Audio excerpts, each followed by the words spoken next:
Okay, so we're live. All right. We got our music,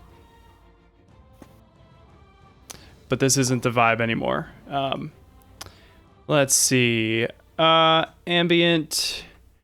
What do we want? We want some Barry White if we're starting off with Megas. So here's the thing that I don't totally understand about YouTube is if I play a licensed song, like I think YouTube has an algorithm that will notice it and it will flag it, but I don't know if it's like if it's I'm not advertising on this channel, so I think it's fine. I wouldn't test it, honestly. But here's the thing. If it gets flagged and it's like, hey, you need to remove this, I record in multi-channel audio anyway. I can just take the raw file and, mute that. So we're gonna dip our toe in the waters and we're gonna put some Barry White on. At worst, it comes out like Red versus Blue, the original Warthog. Oh my God, yes! one of the great like chasing the dragon moments I've ever had, where it's like I have to find this song, and we combined spent much time trying to dig that song up. Yeah.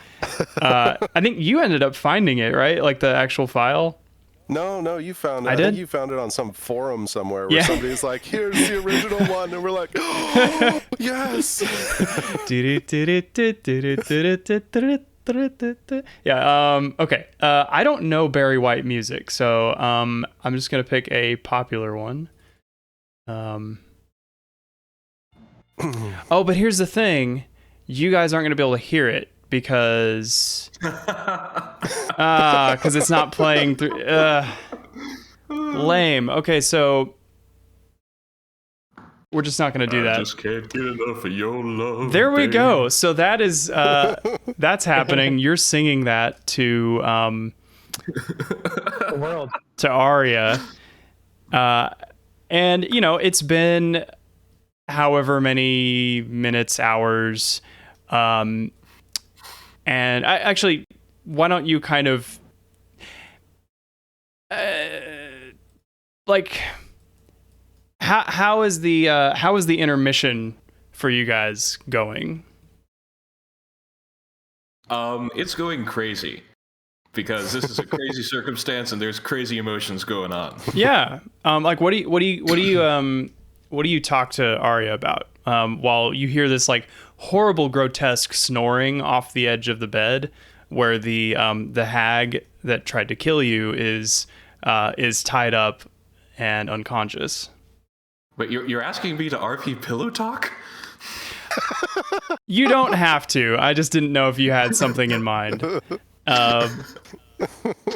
Let's see. Atmosphere, peaceful.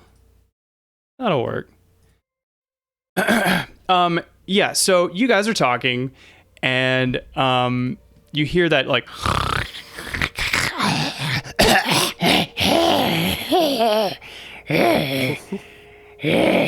where is he? Where? Like, just like stuff some more like cushions and stuff up against the cabinet to mute it a bit more. Oh, you have her in a cabinet? Yeah, I think I mentioned just stuff her in a closet or something. Oh, that's great. Yeah, so you hear this like just muted like where is he? Where's that bitch, that bastard? And you're just like muting it. But there's a struggle going on now. You hear knocking and the cabinet is rocking back and forth on its feet, threatening to tip over. Okay, so conversation-wise, Megas would like commend Arya on dispatching the hag. Oh yeah. Compliment the performance is like I have respect for anyone who can pull off a good Lutheria. Oh, you mean in the play, right? Okay, yeah. Yeah. Because she portrayed Lutheria.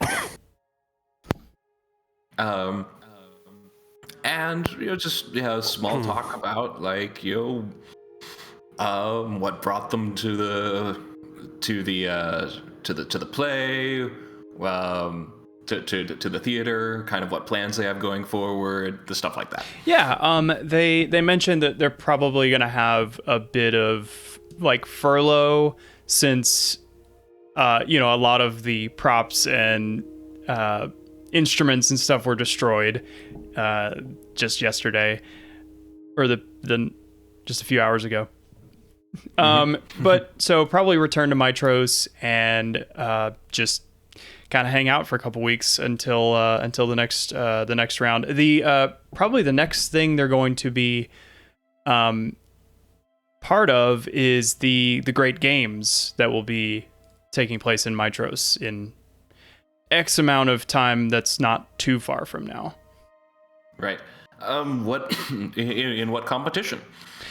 Oh, not a competition, just like doing music and entertainment for it. Noted. Mm-hmm. Because I'm assuming, player-wise, that's gonna happen. Oh, only if you want to. Yeah. I I mean, she asks you if you've ever been to the games. I'm going to assume, how often are the games held? I think they're annually, but I'll have to double check. Because Magus has been in Mitros for about 10 years now, so probably yes. Okay. So would you have been a frequent attendee of the games? Yeah, they are every year. Yeah, sure, why not? Cool, yeah. Just for anybody who's unaware, the Great Games are a series of athletic competitions between the kingdoms of Thelia. So like Mitros versus Estoria versus Arisia. Free agents are involved, but those are the big representees. 4 centuries ago is when the first game happened. It was basically it was a centennial celebration of the Oath of Peace. So the Oath of Peace was 500 years ago, and then 100 years later, to celebrate, they had the Great Games to celebrate the Oath of Peace and the end of the First War. So all kinds of people take place. Yeah, all kinds of people go. And Magus, you would know with a bunch of people in their athletic prime. Oh yeah. It's a veritable visual feast. But Magus would know that Archimedes, the arcane master of divination of the academy, attends and watches over every competition to make sure that no one cheats. So he's basically like in the Quidditch games and in Harry Potter, So whether or not you would have gone like with him or like seen him there, I mean, he would have been in like a special box, but you would have been aware that he goes. And he takes great pride in his his scrutinous eye. So yeah. Eventually, as you guys were discussing the games, the cabinet falls over and the door opens and out rolls this this hag, and she is like wet somehow, just like just disgusting, just dripping wet, smells like fish, flopping around on the ground, tied up hand and feet. And it's just basically screaming to either let her go or kill her.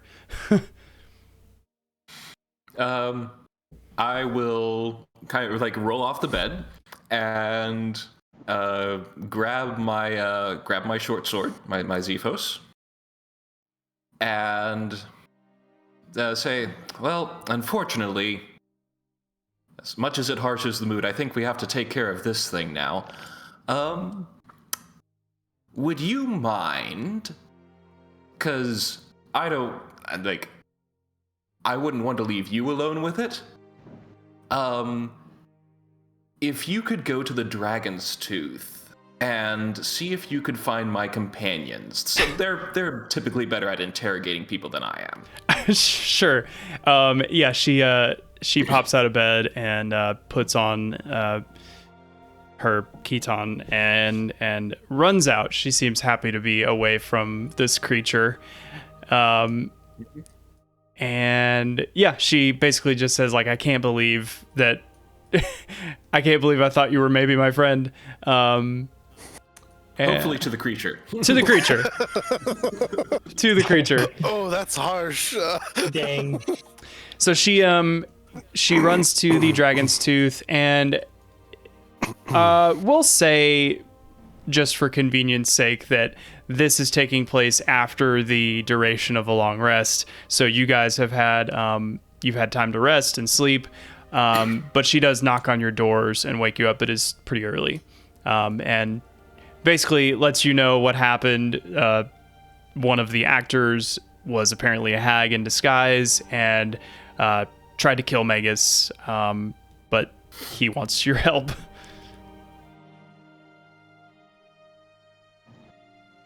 Well, I guess we should head there and help him. This I gotta see. Balvin gets a little glint in his eye. Indeed. Almost eager to be away from the party. Oh boy, That's here I go killing again. Sure, that's why he has a glint in his eye. Talking to the dead time.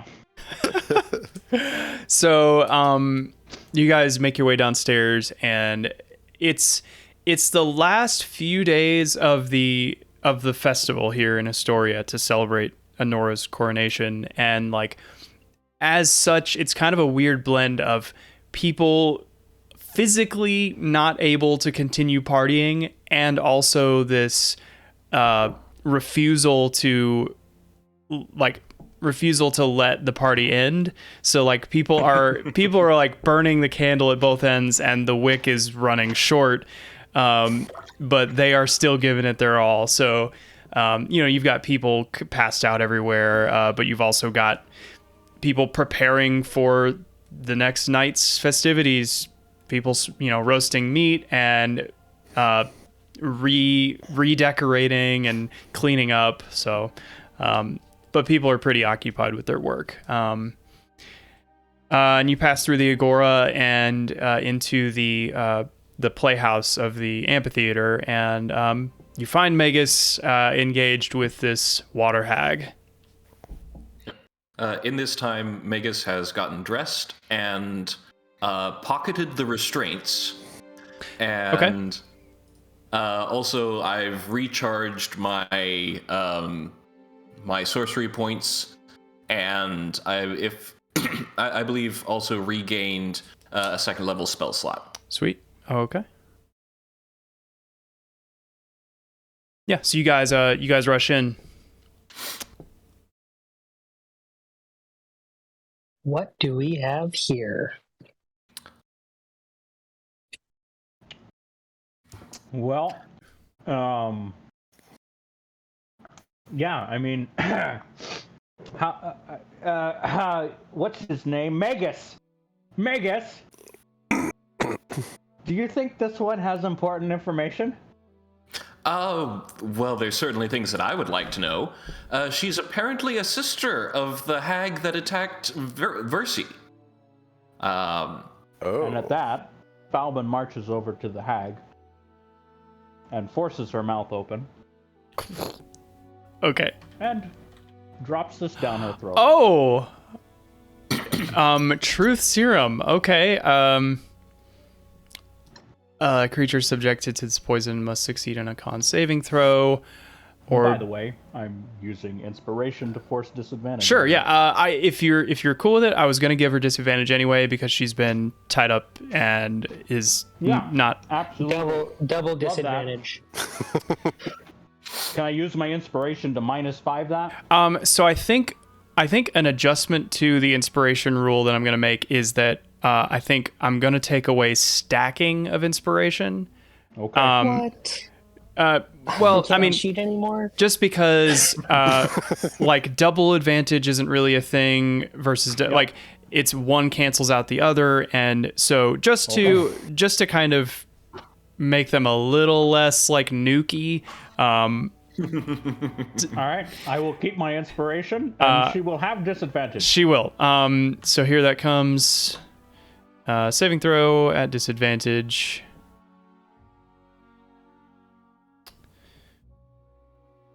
Okay, that's a fail, actually. So, you pour this truth serum down her throat, and it's disgusting. I mean, you have to like pry her mouth open, and she's got literally one tooth in her whole mouth. Oh, excellent. And it's nasty. It's like Gollum's I mouth. making sure that I like pour it over the one tooth so that it like lingers in her mouth. Okay, yeah. She goes, I'm sensitive on that one. Oh, it's so cold. Did you have that in ice? But she begrudgingly, or not begrudgingly, she can't help but swallow it, and she is now under the effect of the Zone of Truth spell. And with that, I'll kind of back away and like bow with my hands pointing to her and looking to Magus. Just like, my job is done. Okay, I would like to. She says, you're the handsomest Medusa I've ever seen. I As would she like to ask a stares question. deep into his eyes. Oh, yeah. Come away with me, young man. Don't do it. It's not worth it. Oh, you didn't give me a chance. Been there, haven't done that. I would have rocked your world. So just FYI, Zone of Truth does not compel truth. They just cannot knowingly speak a lie. So she could refuse to speak depending on what it is. So I would like to ask a very important question, Ask away. and that would be, how was Magus's performance?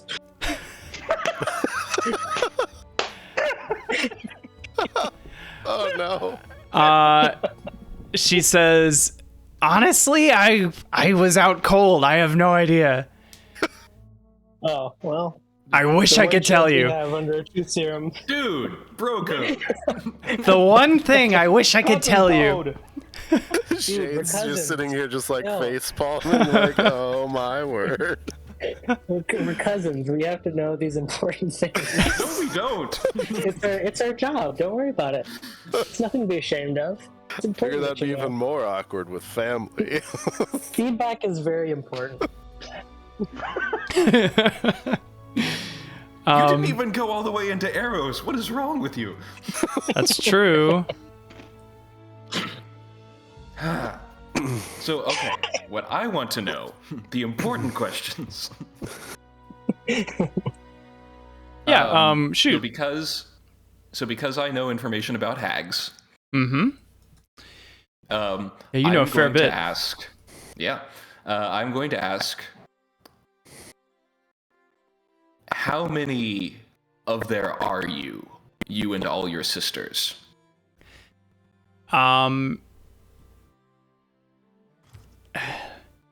She says, oh, I really wanted to give you a wrong answer, but I just can't. Why should I tell you? Why should I tell you? Shade just stands behind Magus and just like pops his fingers, like stretching his arms, Uh-huh. because we can make it pretty uncomfortable for you.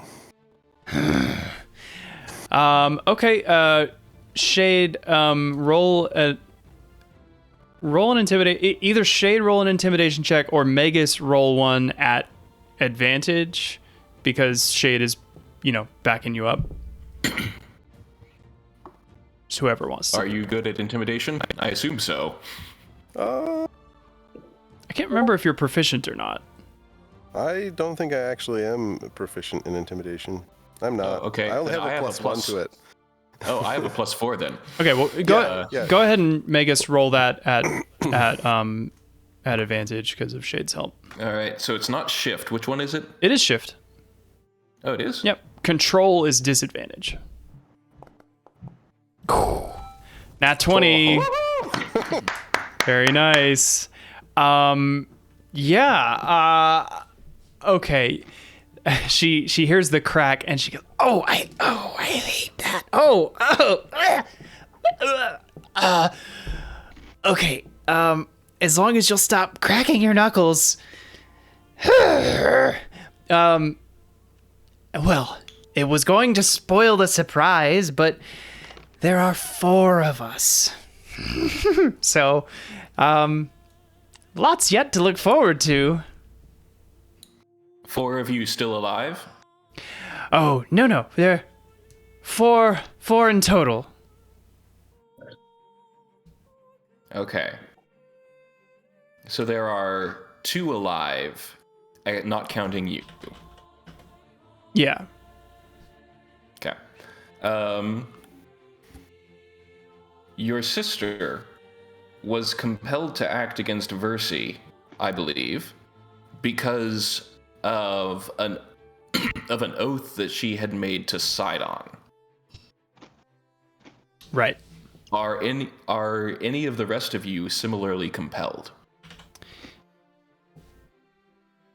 Okay, so you've already basically crit on that intimidation, so she is going to tell you.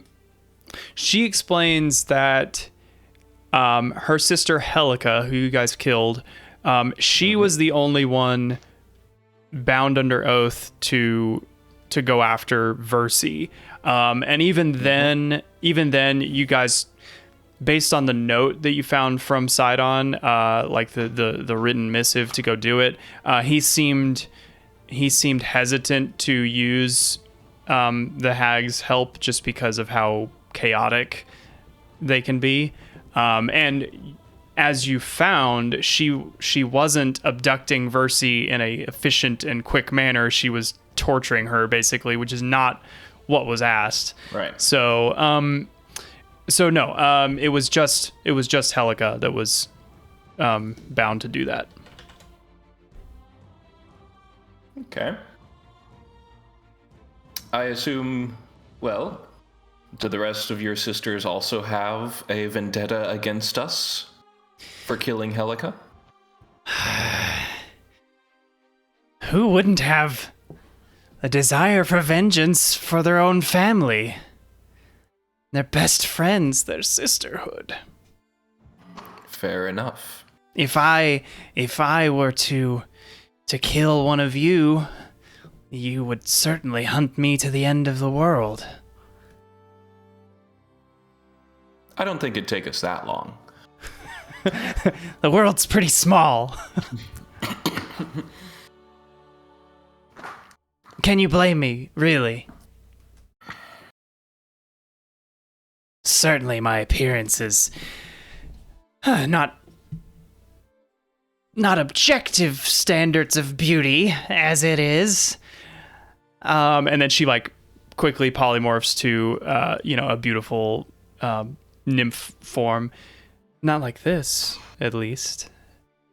Not what you prefer. And just says, but we're still intelligent. We're still life. We still have dreams.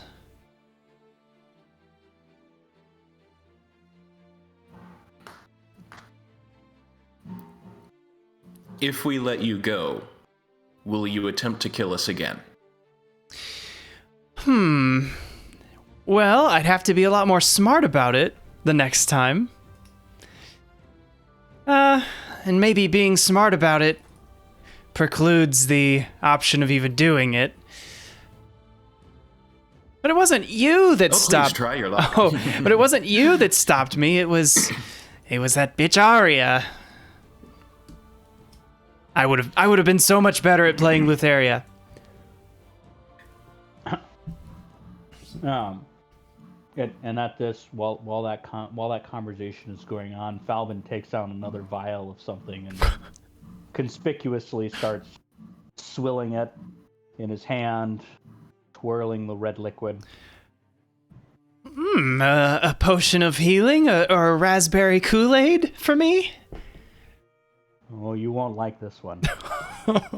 Oh, that's a simple but good line. Pray tell, what is it? Let me put it this way. And I'll motion to like me and Shade, who like did the intimidation. It's like, we're the good cops.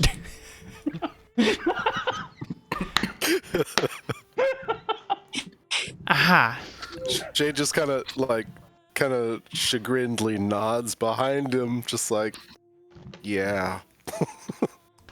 Aha. Okay. Well, what was the question? If you survive tonight, are you going to continue hunting us? Are you and your sisters going to continue hunting us? Well, I would have to go let them know, you see. If you kill me, then they won't get the message. And so you have And they will also be deprived of your strength. true.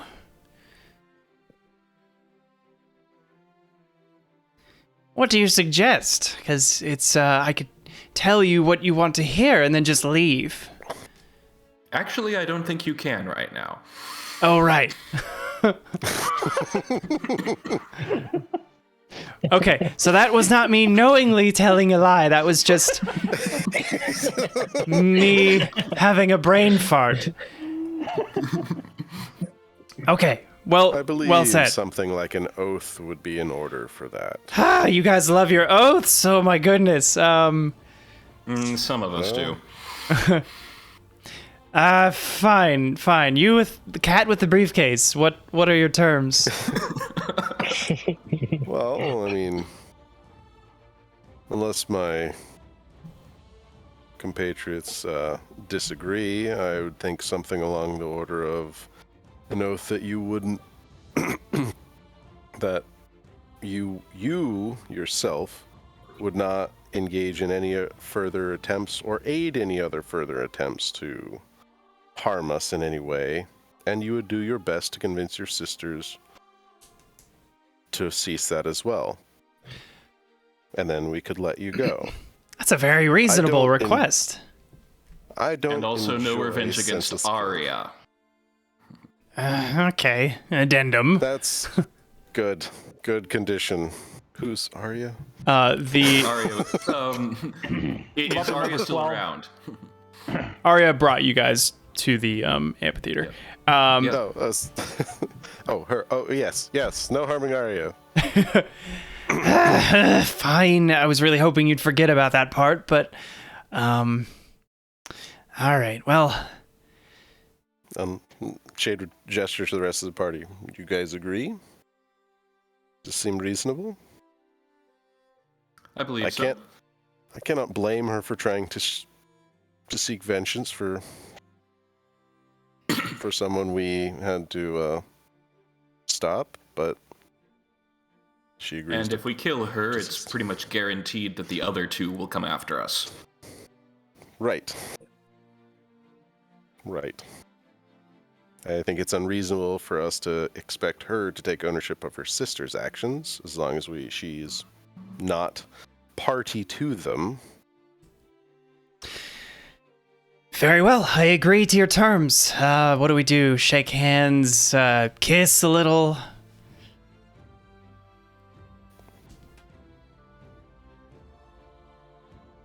I don't know. What have we done for the oaths in the past? This is player conversation. You guys normally like kiss a little. Is that Yeah, really how it went with Demetria? I think that's how we sealed the deal in the past. Yeah. All right, Megas, you're up. Same. Is that how we swore the oath of fellowship to each other? Like, Yeah, Yes. yeah, just a little, Yes, it was. and with the fire salamander, yeah, just a little, Yeah. just a little, mwah. Yeah. We all have like nice, No biggie. like singed faces from. So normally, it's kind of the intent, that matters more than the ritual, as long as it's, consensual between all parties. So, when you guys did your oath of fellowship, you shared a drink. You had, you did a toast. But it can be anything from just, a head nod and the oath is sealed or whatever, however you want to do it. I'm assuming there's probably like some leftover wine or something next Oh to the yeah, bed. sure, totally, yeah.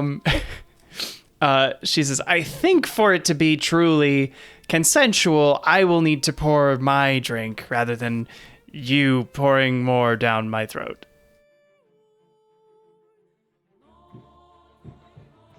Hey, if we're gonna trust each other, it's gotta start now, right? Well, we're not. That's why the oath is happening. All right, right. See again. But just keep in mind, you saw what we did to the rat swarm. You know what we did to your sister. If you try anything now, we will bring you halfway to death and then throw you in a cell for the rest of your days. And after that threat, Falvin would say, mm.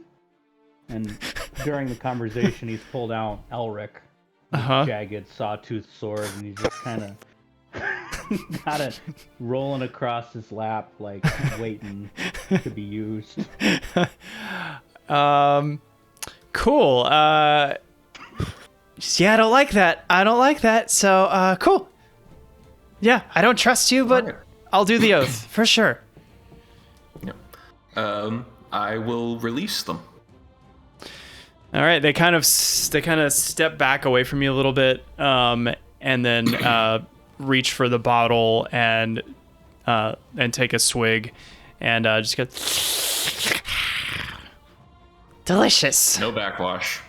Oh, there's so much backwash. You didn't say no backwash in the wine. My vengeance is complete.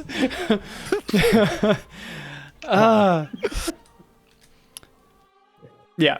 I guess we'll take a spare bottle of wine. Oh, that doesn't count. It has to be the same wine. You can guess we'll you can use, prestidigitate it, Magic Boy. Definitely yes. And also, like, I'm going to use Alter Self to change into a hag.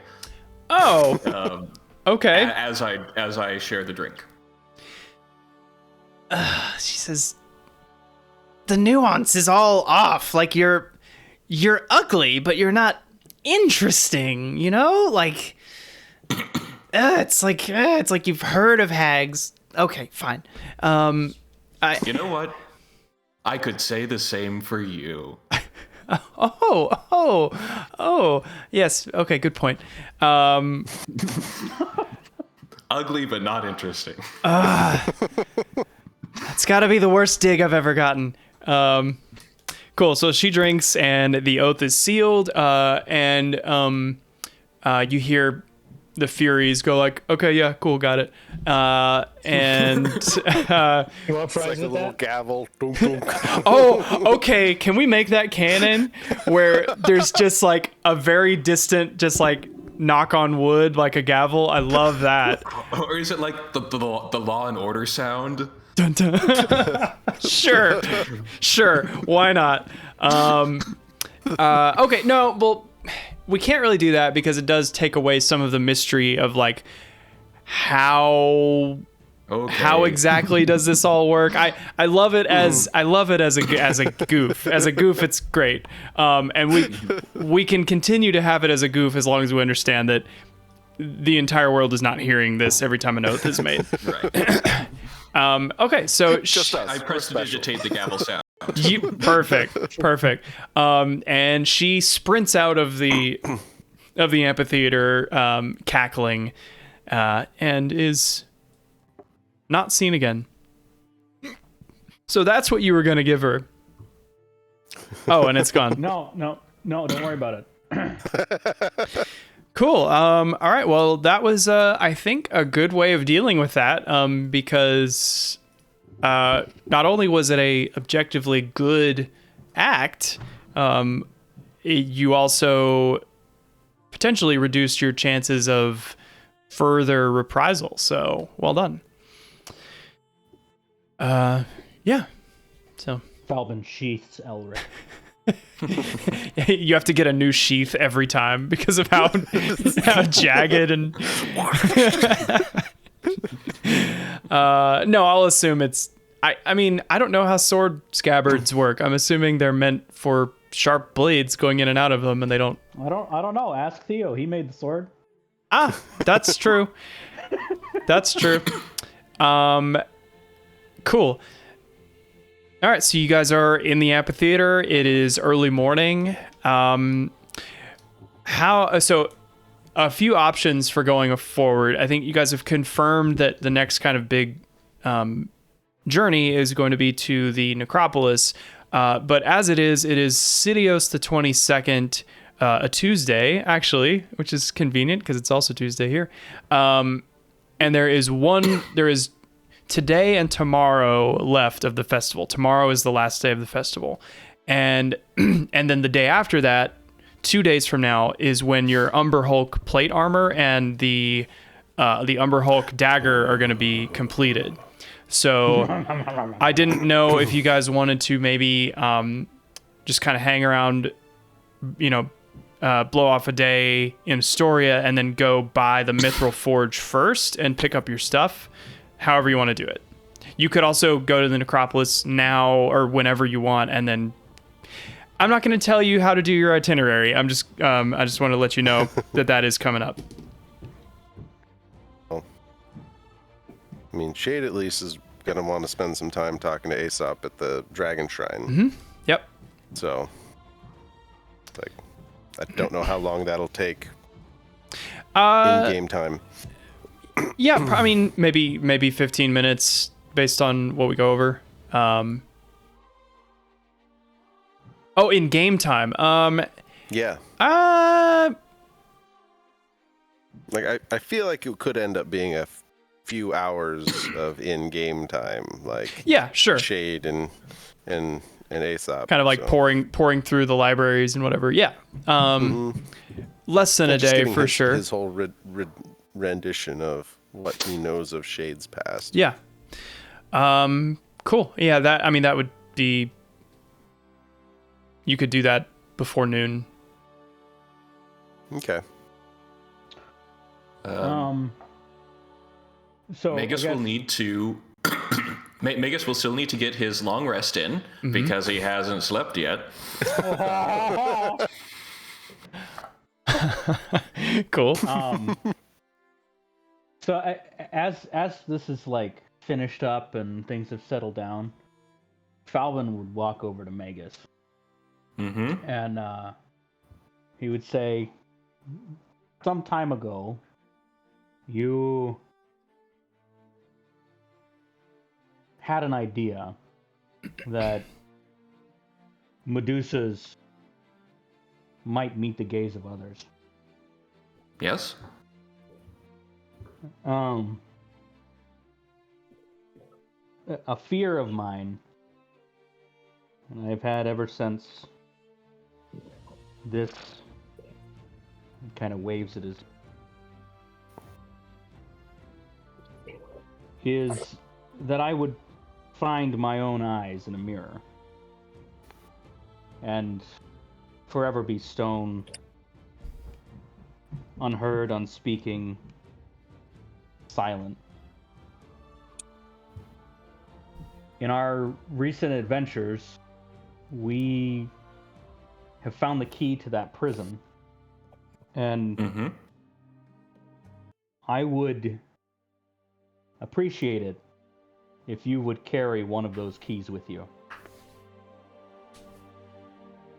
And I would hand you a dose of softening oil.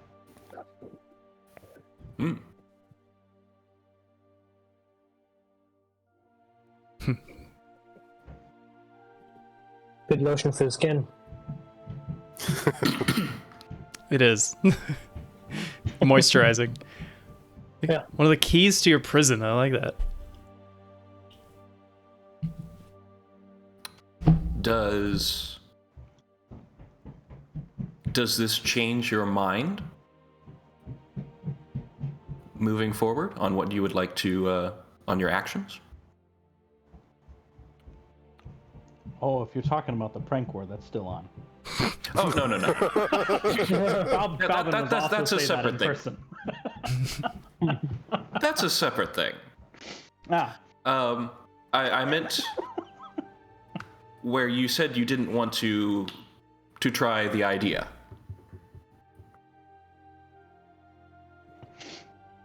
There is a little more research that needs done. Sure. There are myths, really, that speak of a Medusa's own self-petrification as a final irreversible act.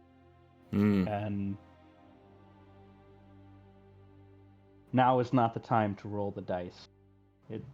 That time may come, though.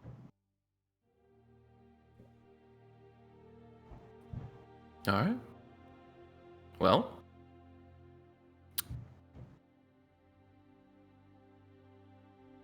Theo and I will still be here. Do you take the dose? Yes. All right. Thank you. And you could visibly see that Falbin somehow becomes a little less tense. The shoulders drop a little bit. You know, Falbin, if it's that big of a burden for you, I could probably come up with a device that would sense when you've been petrified and give you that dose when that happens. If it's on my person, it may also petrify. Oh, items as well, eh? Well, I'll just make a round then out of this, and then I'll just shoot you.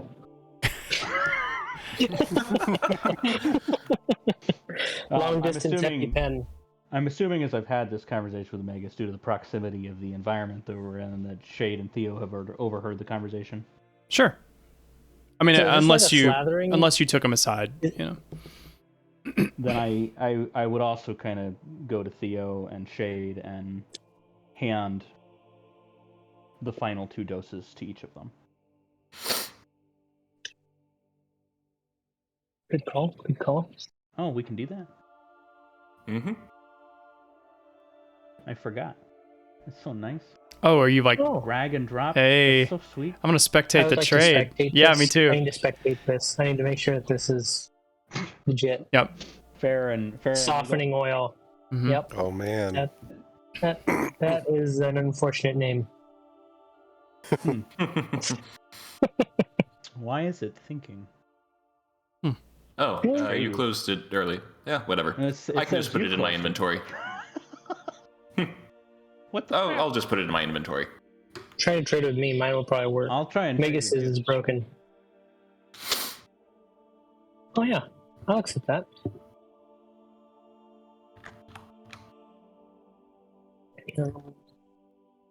And you see your oil, and I accept it. Boom. Trade concluded. Mine works.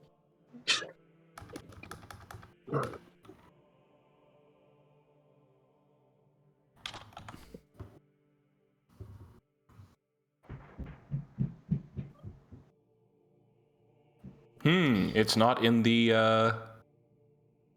item index. Let's try this one more time. It worked for the other guys.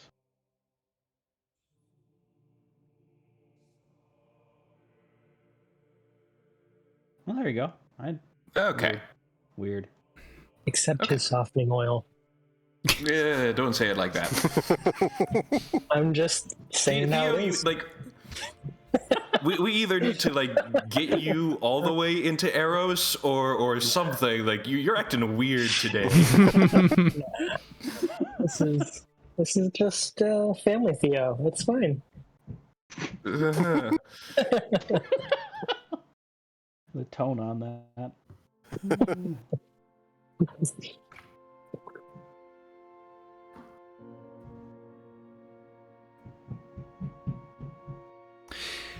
All right.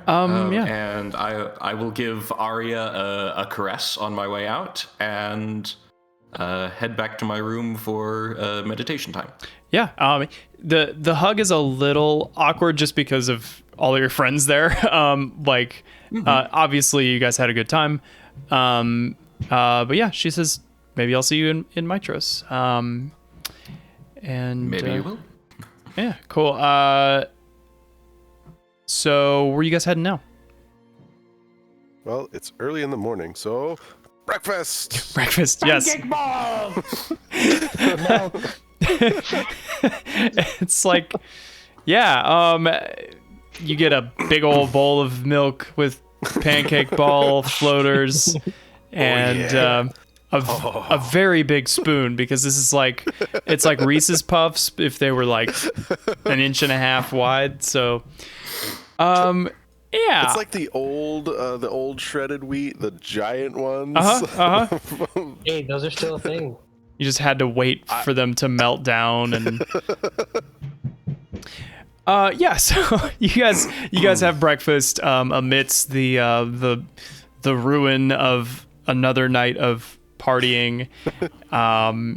The pancake balls are not as perfectly round today as they have been. They're getting cranked out and probably not made with the most care as they normally are, but it's still good.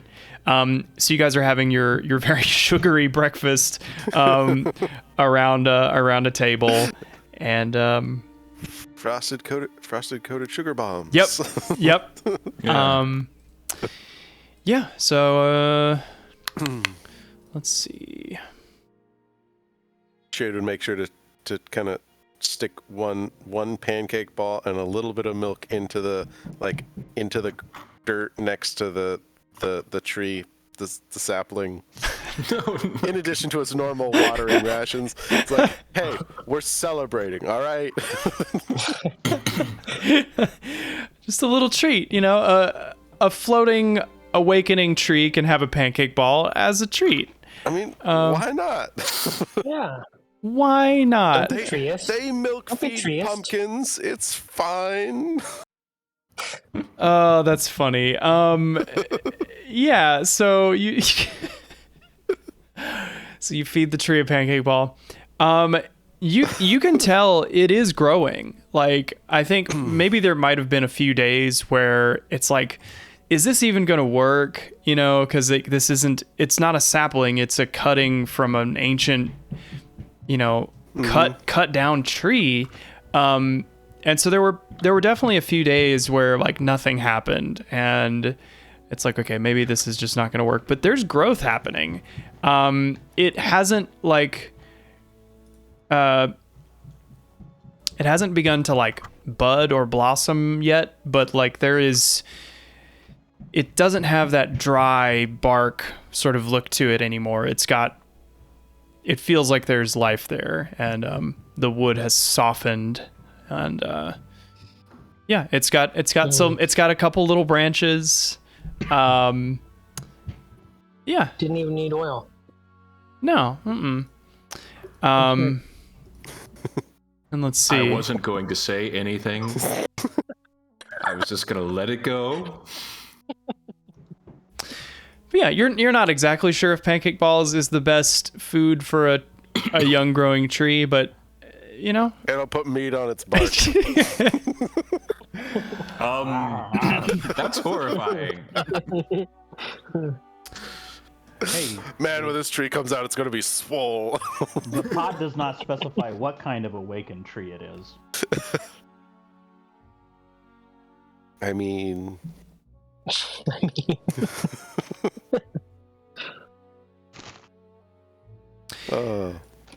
Yeah, so a kind of a little, like a lost looking kid, or not lost, but he should be in bed. He should be sleeping.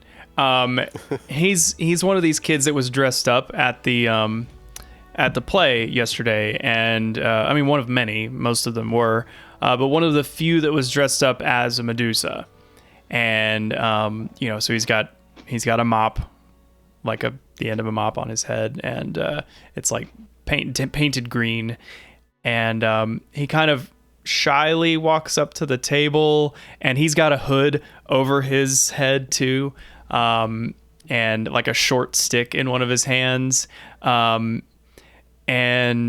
actually he's gonna try to sneak up to you. So Aww. It's adorable. I'm gonna have him roll a stealth check. Nat 20. Yeah. He rolls a 9. So Yeah, but passive is 18. yeah, so you clearly see this like little head, this little hooded head with these fake snakes kind of bobbing up and down behind the table as he slowly circles around. And then are you pretending that you don't see him, or what are you doing? Shade at least is definitely pretending he doesn't see him. Okay. I mean, I'm fully aware of this poor bastard. Oh yeah. He's like But, he's you like Let's 7. attack and shoot him. Yeah. I noticed that he doesn't mean me any harm. Yeah, and he's like he's 7 not years armed old. and all that. So I decide to allow what's about to happen, whatever it is. So he sneaks around the table, and then you feel kind of a sharp point, like kind of stick in your back. It's clearly just a stick, and it doesn't really hurt. It just kind of pokes you a little bit, and It's a deadly toxin and you die. yeah. It's a hag. Roll a con save. No, he just says like, You always have to be careful and watch your back.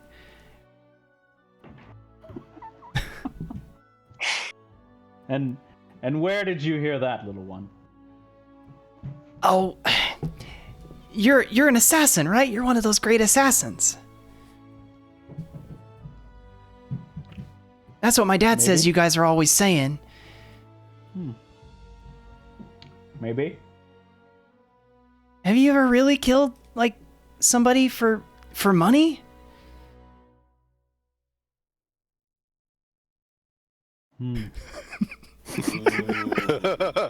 Ooh, the impressionable youth. he kind of seems a little excited at the prospect. Uh-huh. Yeah. Yeah. The morbidly curious child.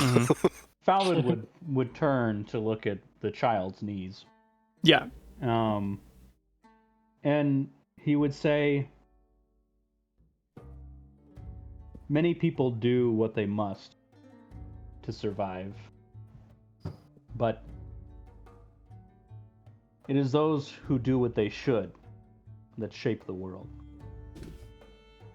What the hell?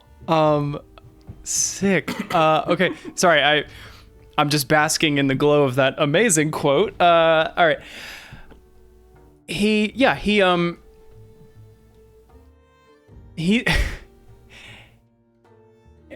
kind of drops his posture a little bit, and he's kind of twiddling the fake dagger in his hand.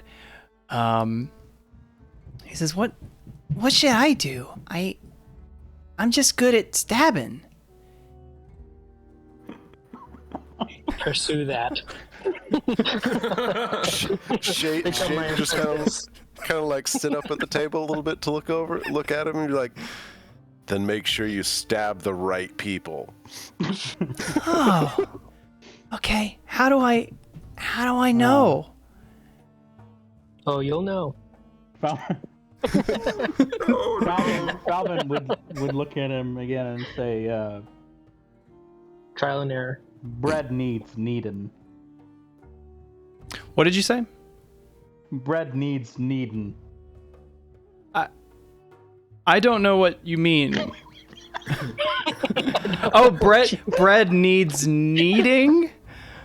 Yes. Are you fucking with me? What is it?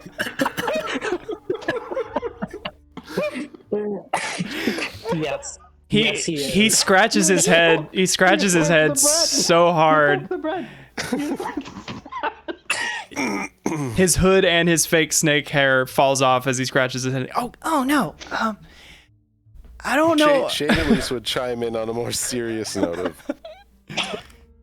pay attention to the people that help those around them versus the people that make life miserable for those around them.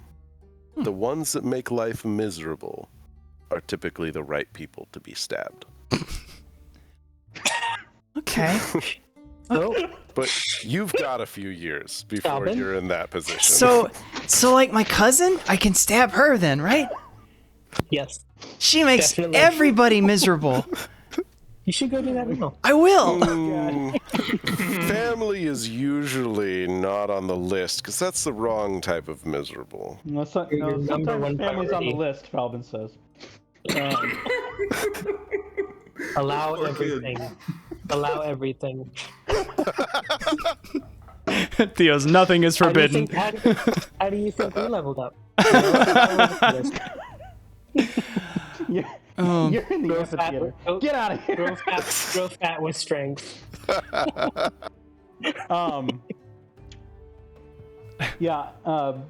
I guess amid all of this banter that's going on, Falvin would kind of look back at him and say, you should choose another path. But my dad says that there's a war coming and they're gonna need people like me that can stab real good. He says I can't be a farmer when I get to be old enough.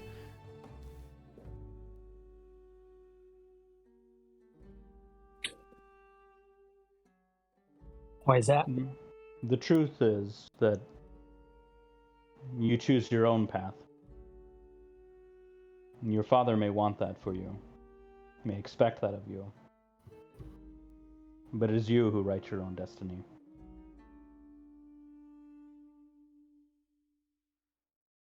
So you better make it a good read. Thanks. I'm gonna think about that. Okay, so only stab people that are bad, not family. No, it could be your family. Okay, sometimes You guys are playing really fast and loose with the future of this kid's morality. And Megas isn't even here to intervene. Oh my god, I completely forgot. No, but like you guys have had some pretty solid lessons thrown in there. You know, like think about what you want for your future. Make your own path. Don't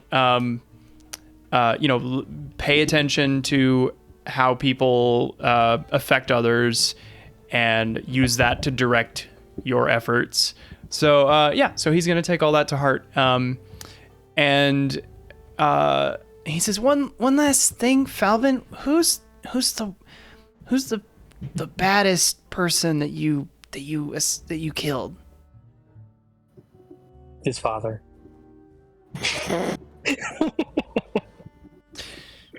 Falvin would get a little glazy-eyed and Oh, you're gonna petrify me? Oh no! kind of stare off into the distance and say, Shrellin. Shrellin. Interesting. Who is that? It's better he's forgotten. Okay, he was bad though. Very. All right, I'll look him up on Alta Vista when I get home. Okay, bye. And he Falvin hands him 2 silver pieces as Oh, okay, cool. I'm gonna spend this on drugs. No, No! choose the green ones. The green drugs. Okay. Good night. He doesn't say that. Yeah, so he runs away. And also Falvin hands him the whistle trinket. The whistle trinket. Okay, yeah. I don't remember what the style of a brown whistle made of wood in the color of light gold. Sweet. He says, "Oh, okay, yeah. I'll whistle whenever I kill anybody." And Theo will give him his golden arrow and say, "This is better for stabbing people." You're gonna give him the golden arrow? Yes, I am. I'm fully invested in this kid. I love him. Oh my god. Okay, so Just gave this kid 25 gold. a 25 Yeah. gold arrow that was received education. as a reward for slaying a giant boar Exactly. goes to this kid that I have not even named. Exactly. Sea Urchin 23. Sea Urchin 23. Wow.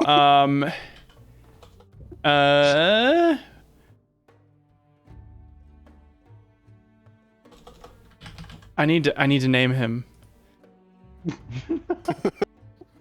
Yeah, this kid's important now. He is. We're gonna name him right now is when we're gonna name him. And his name is. And his name is. Full circle. His name is. Wait. Correct. For it. Wait for it. His name is You need what? Dorius. His name is Dorius. Glorious. That's glorious. Yeah. Glorious the glorious. That's what I say. And now I'm gonna whistle as I run around at 7 a.m. Oh my goodness. He just starts like sprinting around, whistling. Hey kid, The intro is like some apology money to the parents. They're gonna Here's some sugar, kid. They're gonna be like, "Where did you get that?" I got this from the heroes. Yeah, they gave me sugar and a sharp weapon, and told me who to kill. We're a good influence. Yes, we We're the are. good guys. Ha. Well, thank you for participating in my brief Dungeon Master morality survey, hidden in the guise of a fake child. Sweet. I do want to know more about this guy you assassinated, Falvin. But what did you say his name was? Falcon? Shrellin. Shrellin. Yeah, I was close. Son of Shrek. Yeah, Shrellin. Shrellin, interesting. Drillin' like a felon. Yeah. I'm sorry. I'm Solid. sorry. It's all good. Solid. It's all good. Okay, so you guys finish up breakfast. What next? Aesop or something else? Yeah, Shade would basically get up and say, "Hey, I gotta go talk to some people. I'll be back," and kind of head out. Cool. Yeah. He's not gonna stop anybody if they want to come with him, but he's not gonna explicitly offer. So. Yeah. Falvin and Theo haven't spent much time together, just the two of them, I don't think. What do you guys do while Shade goes to run errands? Theo, are you in the inn? Yeah.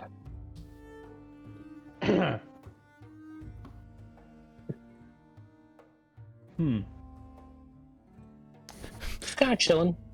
You know. Having some of those famous Dragon Balls. You know. I will never understand how the people of Mitros can consider themselves to be so enlightened Yeah. when they treat the Anything else you want tribes made? like cattle.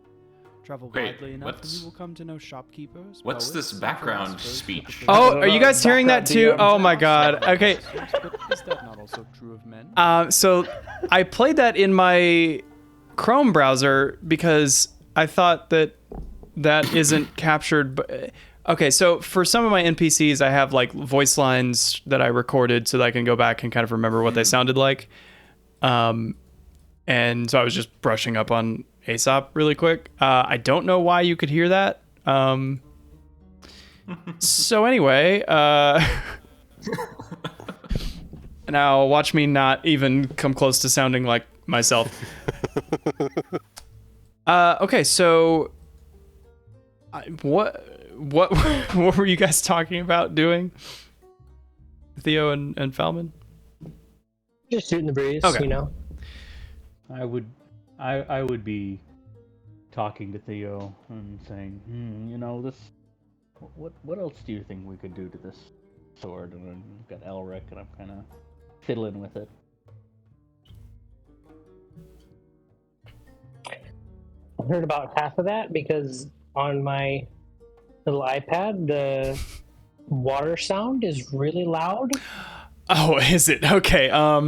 Let me maybe just Step away from the stream, or you can change the ambient sound in the yeah, music. The water is really loud in this inn. if you go You're standing next to the river. That's why. Where am I? Oh, I'm still down there. if you go to your audio tab, you can turn down ambient and I've tried muting everything and it's still. I will just turn off the river near the inn. How about that? Okay. How's I that? was asking, what else? I can still we do hear it. about Elric. Elric, what else can we do? Elric. Elric. What else can we do, Elric? Who's Elric again? The jagged sword you upgraded for me. Oh, what else can we do for Elric? Well, would you like it if I made it so that you could throw it and you can control it with your mind? I was thinking along the lines of maybe we could turn it into a dagger. So you want me to whittle it down more? Yes, but keep the jagged properties. Keep the jagged properties, but whittle it down more. Right, make it a dagger because A long toothpick. there are reasons. Shall we call it needle? I might consider renaming it then. I see. So, right now it's at a short sword? No, it's larger. It's a long sword. No, so you want to make a long sword into a dagger. Right, but keep the special properties Right. of its. You want me to attractiveness. You want me to use my grinder and use half my grindstone so that you can have a dagger. I mean, I simply asked if it was possible. You could The answer probably- can be no. anything is possible. You could probably just like break it in half, right? Like And make two Snap it. daggers. Lord of the Rings style and have it be like a shard of a sword. no, I mean like just break the long end off. You know, like you're doing a sawed-off shotgun sort of thing with a sword. Would you like a sawed-off gun dagger? We can do some runes on it. This is not a would you like to do precision with an extra weapon, metal? so like Would you like to use that extra metal for something? Like I could probably make 2 daggers out of that. That sounds great. now making a second Twin dagger out of daggers. it would take more time because you're having to like form a grip for it or a hilt or whatever. Exactly. But it could be done. I mean, that's a Sneak. long sword. yeah. We got plenty of material. Yeah. I mean, drop it on somebody from high enough. It's going to hurt. Yeah, exactly. Exactly. Cool. Twin daggers, so we can do that. And would you like there to be like a rune on there that gives you a bonus when you're wielding both of them? What is this rune you speak of? What I'm just asking if you'd like powers this do you stuff have? because I can't do it, but I'm just wondering if you'd like that. Yes, that sounds wonderful. I would like to that's upsell this. Okay, that's cool. I'll keep that in mind. Okay. Down the road, you may like that. So Falvin would hand Elric to Theo. All right. Cool. I'll start working on this tonight. So while y'all are doing that, Shade, you make your way through the quiet but like awakening streets of Estoria. There's not really any music playing, but you hear a variety of fountains and chores being done, and then you head through past the King's Palace to the end of a quiet street in the wall of the gorge where the Dragon Shrine is. So you push in the door, which is under the marble engraving of Balmetria, and you smell incense as you come in the door. It seems like Aesop kind of gets things ready pretty early, and there are a handful of underling priests kind of carrying out morning rituals. And Aesop enters the room and says, "Oh, Shade, good to see you. Good to see you. Good morning." Good morning. What do you prefer to go by Shade or by Lucos now? Shade is really the only name I know, and I'll stick with it. It is not. You can't just embrace a name that people tell you is your name, you know? Right. I understand. What can I do for you? You're here alone. Well, it is about, I guess, the other name. While we were clearing out the mithril mines, something, I guess, happened to me. And he would go on to describe basically the aberrant dragon mark and what Vulcan told him it was. And basically, as much as I have, I guess, dismissed what others have been telling me my past is, I believe I need to know more about this Lucas and what him and I share. Well, I had a feeling that you would be curious, being a cat and all. I'm sorry. I really shouldn't joke. Well, it's fine. It's honestly rather true. I can't deny that. Well, anyway, I assumed that you would be curious, so I took the liberty of combing through our collection here, and I was able to piece together what I believe are some remnants of a journal of I mean, he gestures to you, but of Lucos. It's not intact entirely. These pages were actually gathered together from where you were last seen. Or is that what we said, or is it? Mm-hmm. Yeah. Okay. Much of it was lost, perhaps to the sea, to the wind. Who can tell? But there is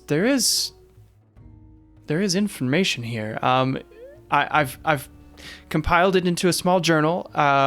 I've bound what pages that I have in here, but I've left much of it blank just in case you happen to come across any of the remnants. I appreciate that. I assume as he hands it to me, I'll definitely spend time studying this. Says you are welcome to use any of our alcoves or empty reliquaries to spend time and study, and if you would like to ask me any questions about what you read, I'm here. Well, I guess even before I delve into this, can you just tell me what you know of Lucas and what type of man he was? Well, he was headstrong, but noble, and a bit of an outcast, but began to gain quite the level of respect among his peers. And together with his dragon Rizaran, they were a force to be reckoned with. Likely why they were chosen for a mission that Estor sent them out on, which is,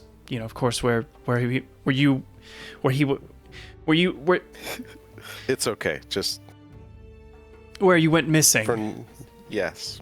It was It- it was a small While team. he's saying this, when he said Ryzeran's name, Shade would have like absentmindedly, not even noticing, just kind of like rub his shoulder, and like as if it's hurts, and just kind of continue, just keep listening. Are you all right?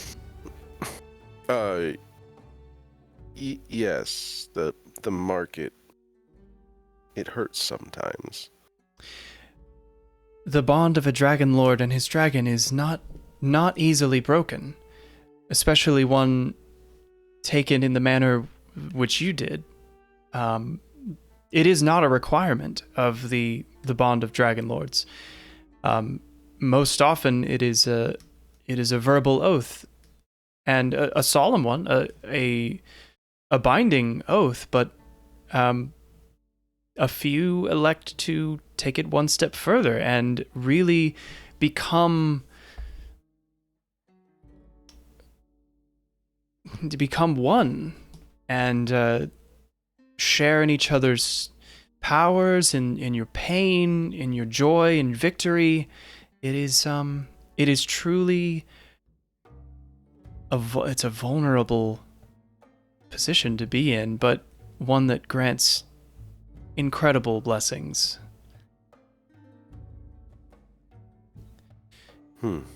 It is interesting. Oh, go ahead.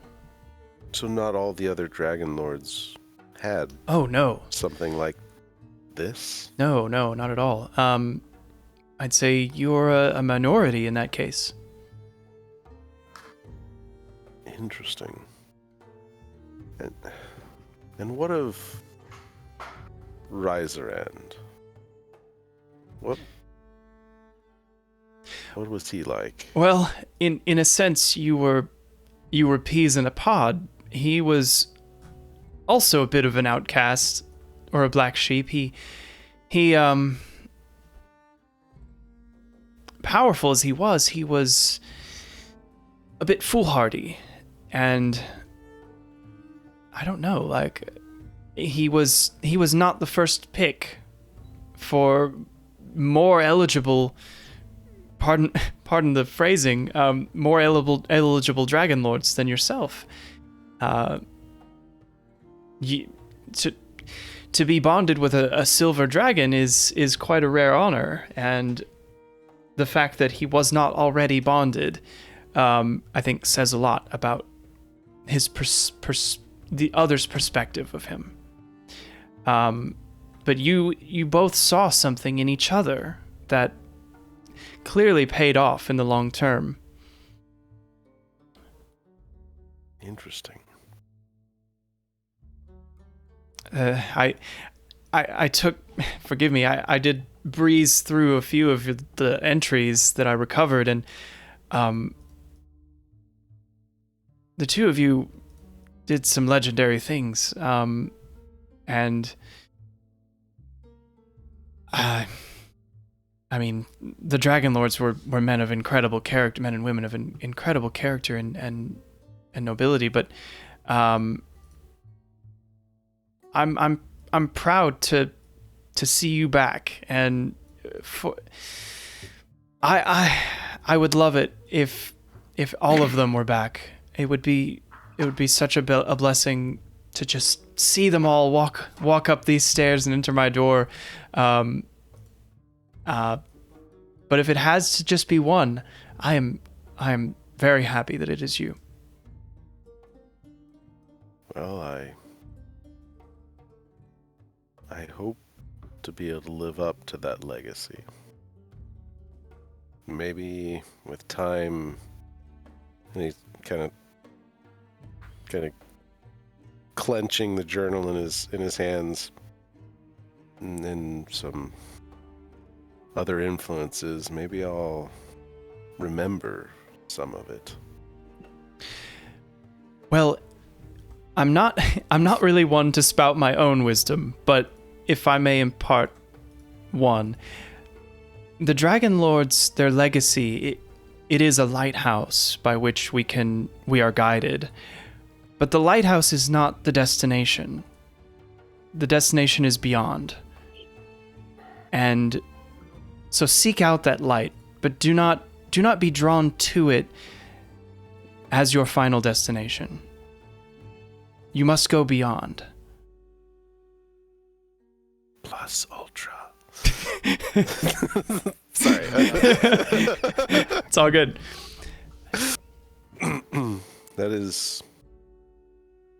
That's good to know. I do think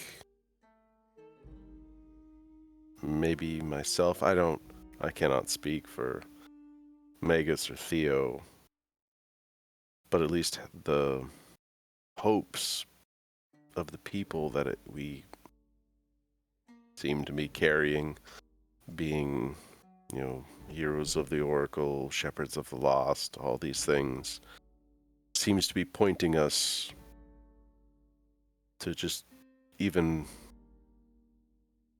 refounding the Dragonlords as the destination.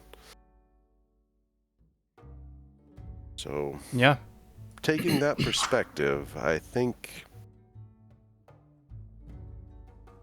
that is good to know. It's good to keep in mind that we're not just fighting for the sake of fighting. We're fighting to ensure freedom and a future for all those around us. That is our hope. I've lived a long time, and I hope to continue that streak. Anyway, if there's anybody they're not going to allow to continue to live out their days under a flag of tyranny, it's the historian of their mortal enemy. So I'm rooting for you. Yeah, I understand. DM note, I can't remember do you guys have the Horn of Balmitria? We gave it back. Okay. Yeah. Because, Dave, if you have anything, just let me know, that I will have a thing before you leave. Okay. Well, then at least Shade would spend the next little while and be like, "Come on, Sappy," to the baby buggy and go find a desk to sit down. Sappy. It's a little sapling. As he walks away, he'll just kind of mumble to Aesop, "I really probably do need to find a name for this thing." I'm just gonna keep going. Well, I mean, it is already named, isn't it? Like it's, or at least you're basically, if I understand right, you're regrowing the old tree. True. I mean, I don't know how these things work, but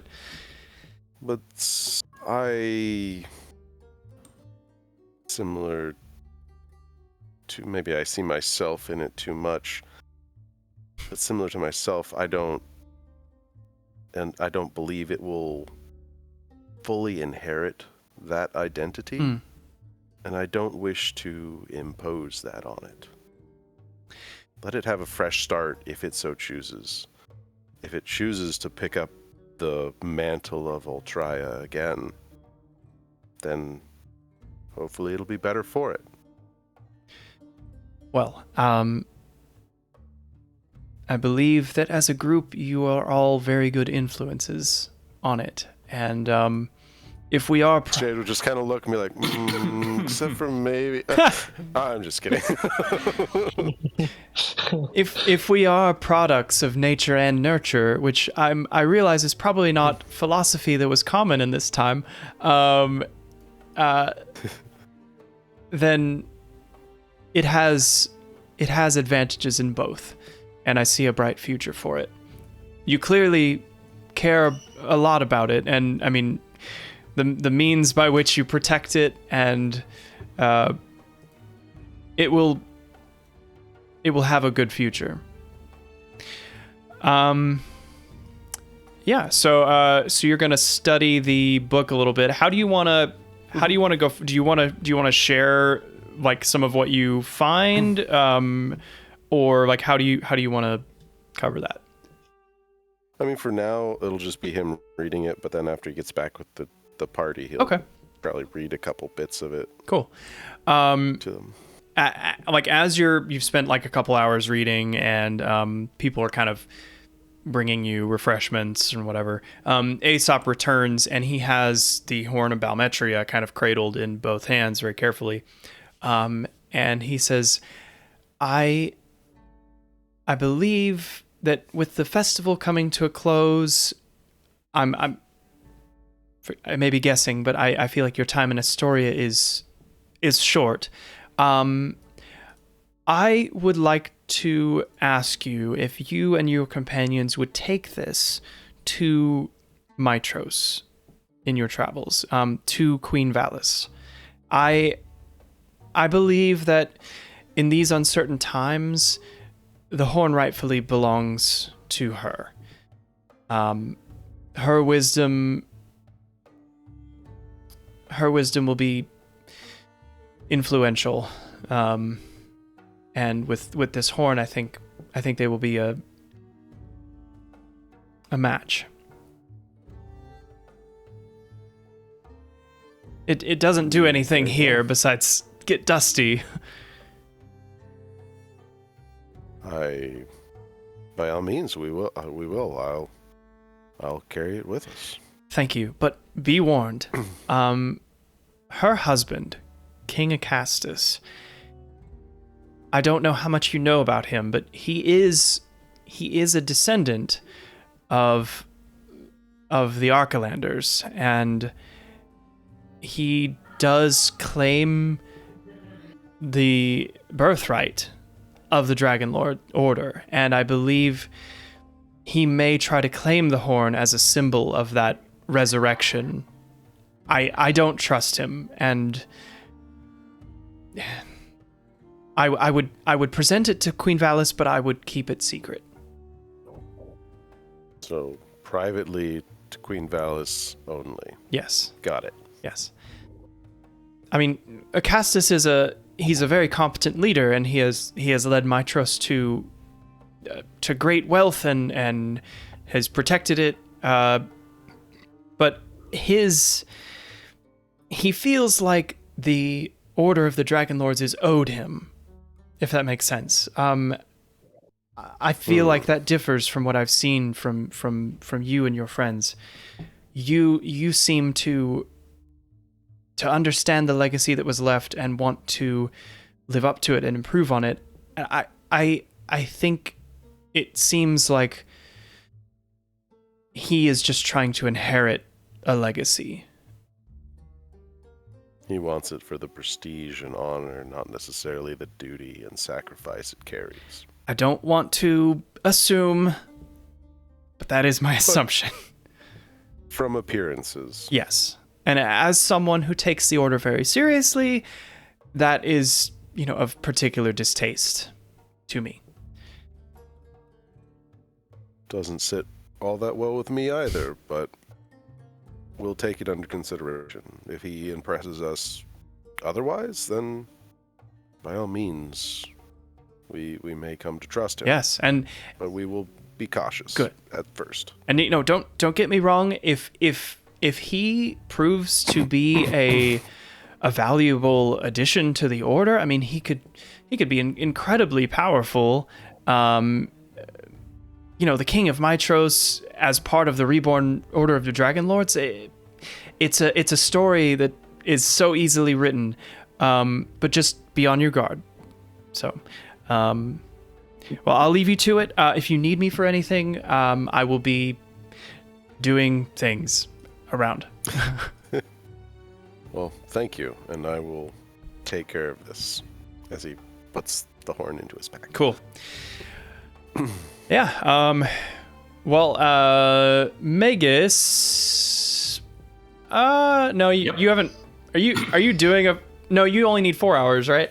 Yep, I only need 4 hours, and I guess the hour and a half to copy in the new spell. Cool. Yeah. I'll say that you finished your rest by now, and you're about to start copying your spell. Shade, do you go back to the Dragon's Tooth, or where do you? Yeah. After he finished basically reading through what he felt was enough of the journal and stuff, and with the horn, he'd head back. Okay. So probably, I guess, close to lunchtime. Yeah. Maybe a little bit before. Sweet. And then Theo and Falbin, you guys are still kind of tinkering with your sword. Yep, just playing with our swords. Cool. I think that's just Theo. I handed it over. So what's Falbin up to? Oh, he went to go sleep. Oh, okay, cool. I mean, you did get a full night's rest. He's really tired. He's just He went tired. to go sleep. Okay, cool. Falbin, He's just tired of life. Falbin's just tired. Yeah. All right, cool. So Shade, you get back to the Dragon's Tooth. Magus, you come out of your room, and Falbin is in his room.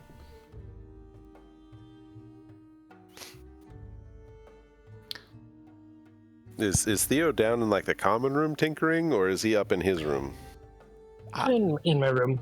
Okay. Yep. Oh, okay. So you hear like little hammer on metal and stuff upstairs.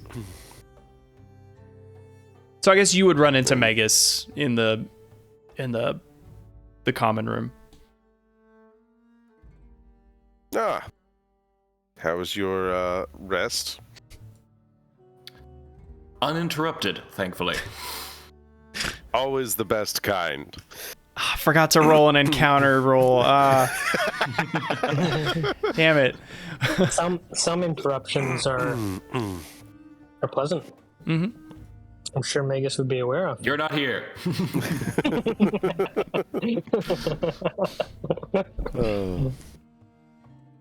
I guess What are cousins for? since Magus is already here, Shade would be lunch. Sure. Just not sure what else to do. It seems Theo, from the sounds of things, is tinkering, and not sure what Falbin is. Well, Probably I am avoiding sure that there is public more. I am sure that there is more of the festival to enjoy, so that's what I plan on. Something that I will want to bring up with the rest of the group when we're together, though. Pythor raised the question to me of he feels kind of aimless now, and he was wondering if he could join us on our adventures. Well, that is an interesting option. Right. The whole thing with the oath and him not being able to take action or harm the Titans or their agents might make things a little bit tricky, and then also just like appease him. True. True. Will he be sober for it? I would hope so. Okay, alright. Well, as long as he's... Alright, that works. He does seem to be more sober these days. But I also am kind of a little worried about him. Maybe not immediately, but like, after we win, what does the God of War do in peace? Play Call of Duty.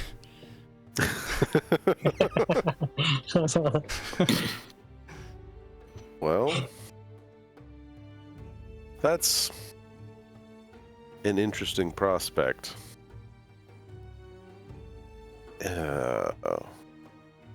I just came from the Dragon Shrine talking to Aesop, and he gave me an old journal, and it seems to have some information, only the barest bits, about the land the Dragonlords came from. If we win, defeat the Titans, and truly bring peace to Thelia, maybe it would be something of a, I don't know about pilgrimage, but Odyssey for Pythor to seek out those lands. To conquer them. I mean, there's probably wars in other lands too. Just thinking. I don't know what that all would entail. It seemed pretty brutal on the Dragonlords to get here. I'm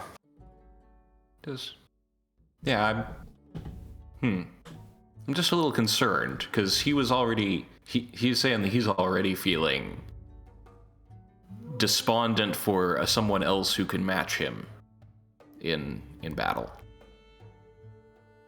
So. I mean, interesting. Yeah. Something to think about. I don't think he'll be joining us immediately. So, when we go to the necropolis, I assume we're going to the necropolis next, right? Or to My Mitros. understanding. Well, I mean, there's Kyra mentioned that thing about her missing instruments. That would be something to ask about. If they are the instruments of a god, maybe. True. Well, I mean, depending on, well, Mr. DM, do we know how far the necropolis is from us in Estoria? I think it is mileage. It is a shorter distance from you, but the trek to the necropolis is a lot more precarious because you're like going up the mountains. It doesn't give like a specific location, but it's about the same. You could get there by the end of a long day. Okay. Depending on how well the hike goes. And how long would it take us to get to Mitros?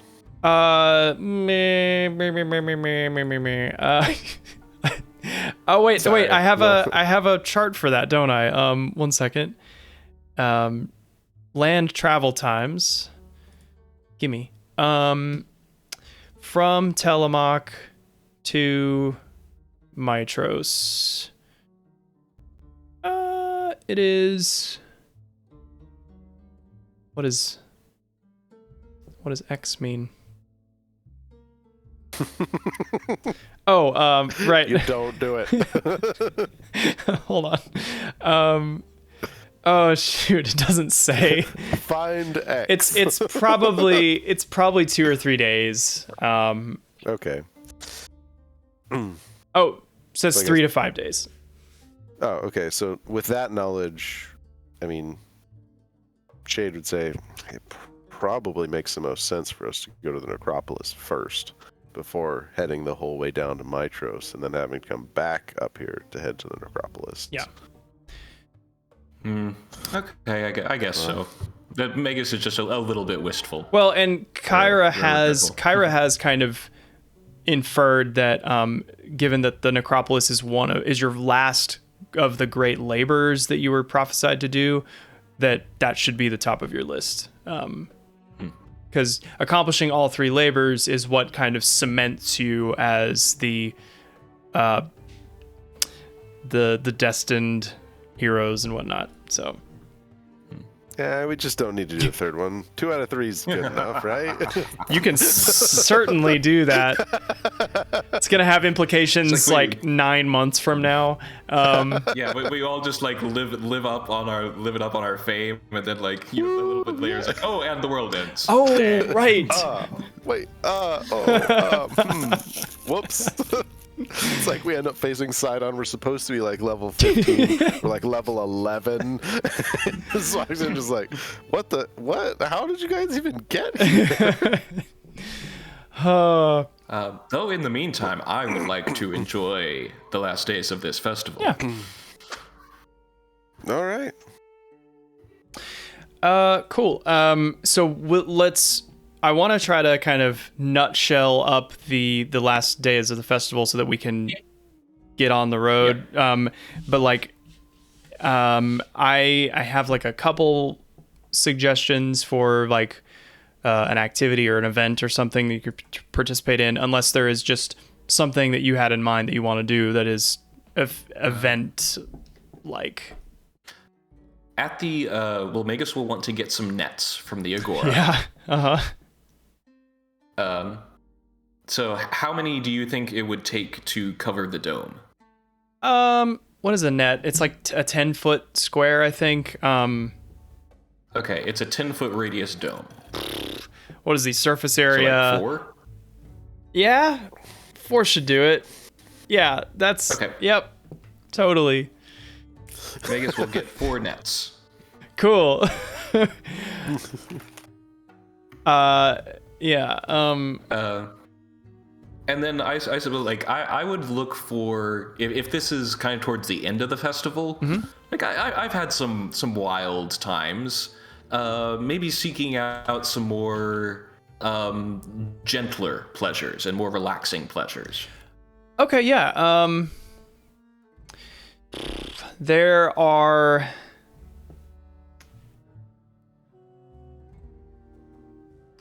I mean, there are artisans who are doing like.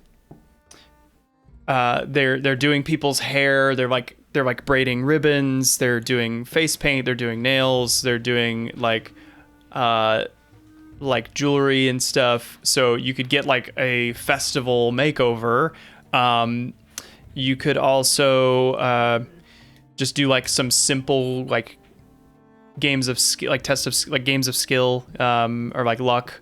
You know, there's also like you could participate in song and dance and like storytelling. Looking at the map, Yeah. I noticed that there are like these, like Estoria is kind of built into like mountainous areas that have grass on the top of them. Would it be possible for me to like just get a group of revelous youths and like just climb up to the top of them and like just frolic in the grass for a bit? Yeah, totally. Absolutely. I mean, you know Corinna, who is a youth, and she is very good at climbing, so I'm sure she could. We know like a dozen of them. That's true. That's true. But she's the only one that has a name. Yeah, she like runs into you on the street, and she always has her longbow slung over her back, by the way. And she's like, "Hey, Magus, what's up? Good to see you."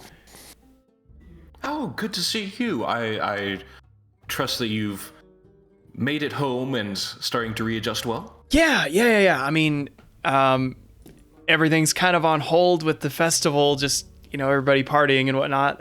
But it's nice. Everybody's attention is here, so I get plenty of time to, go climb trees and stuff. Ooh, climbing tree. Do you know if there's a good place around here to just get a nice view of the city?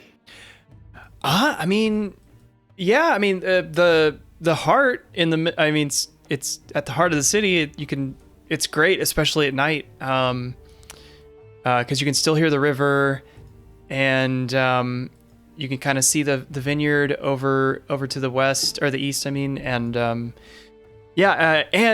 you get to climb right up through the butt crack to get to it.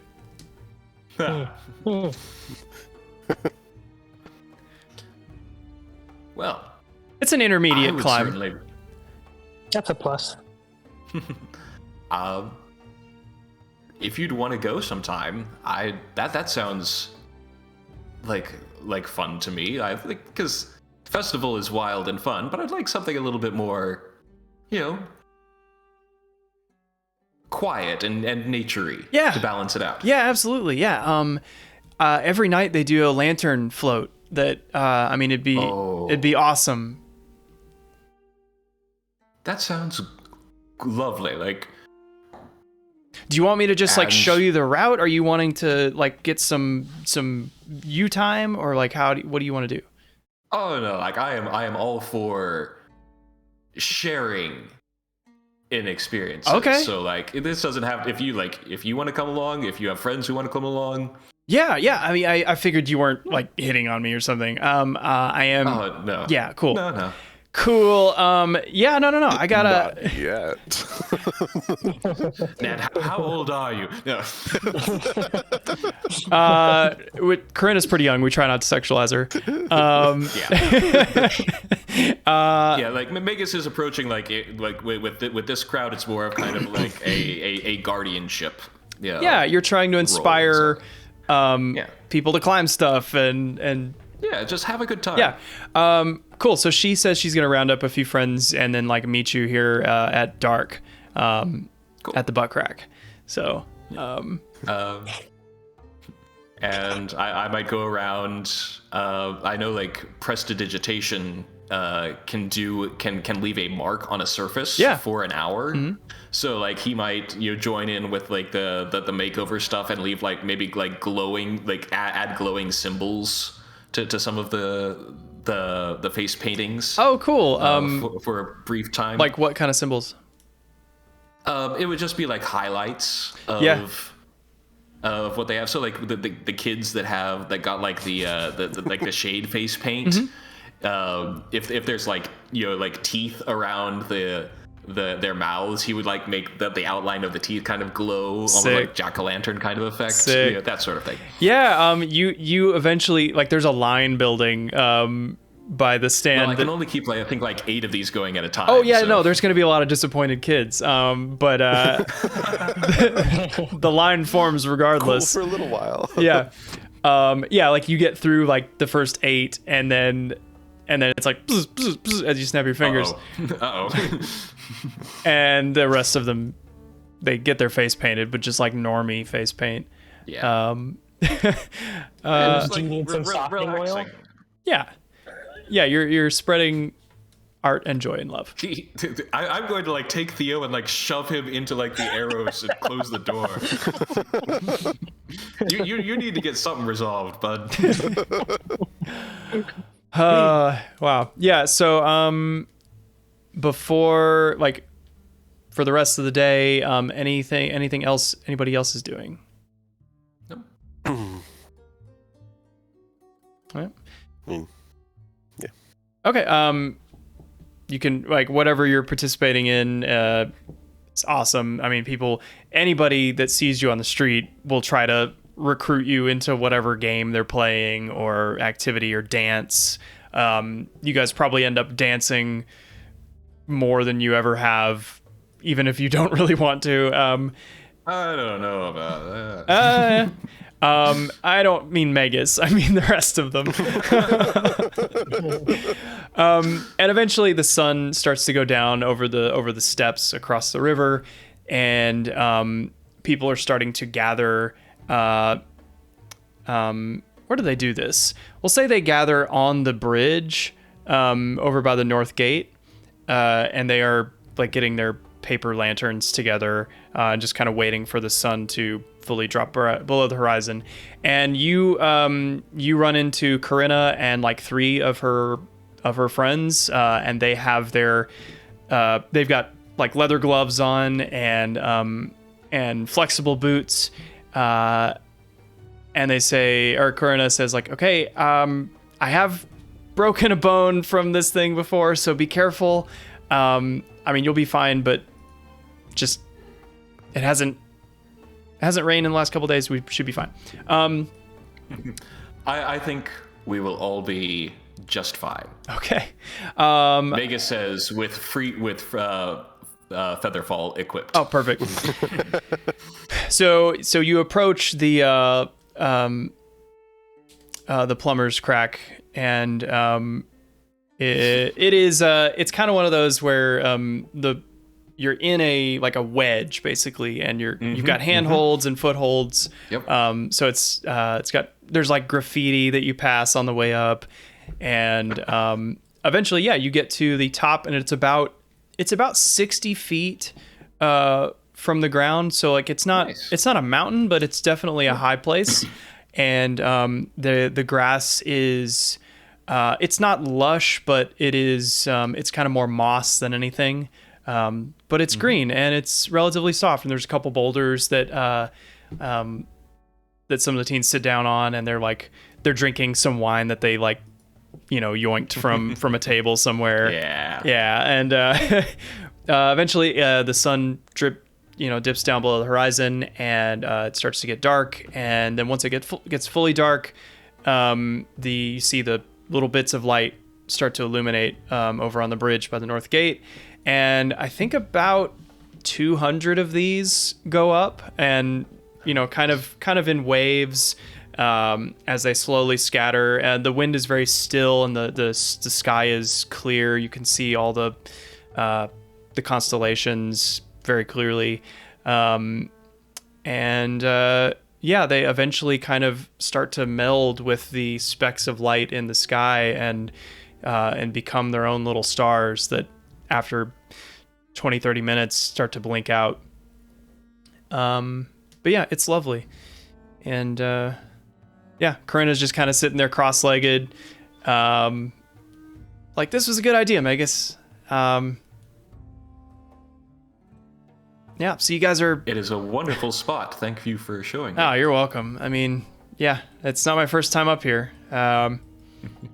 But it's also a good, it's a good defensible position too. I mean, you see her kind of look at her bow over her shoulder.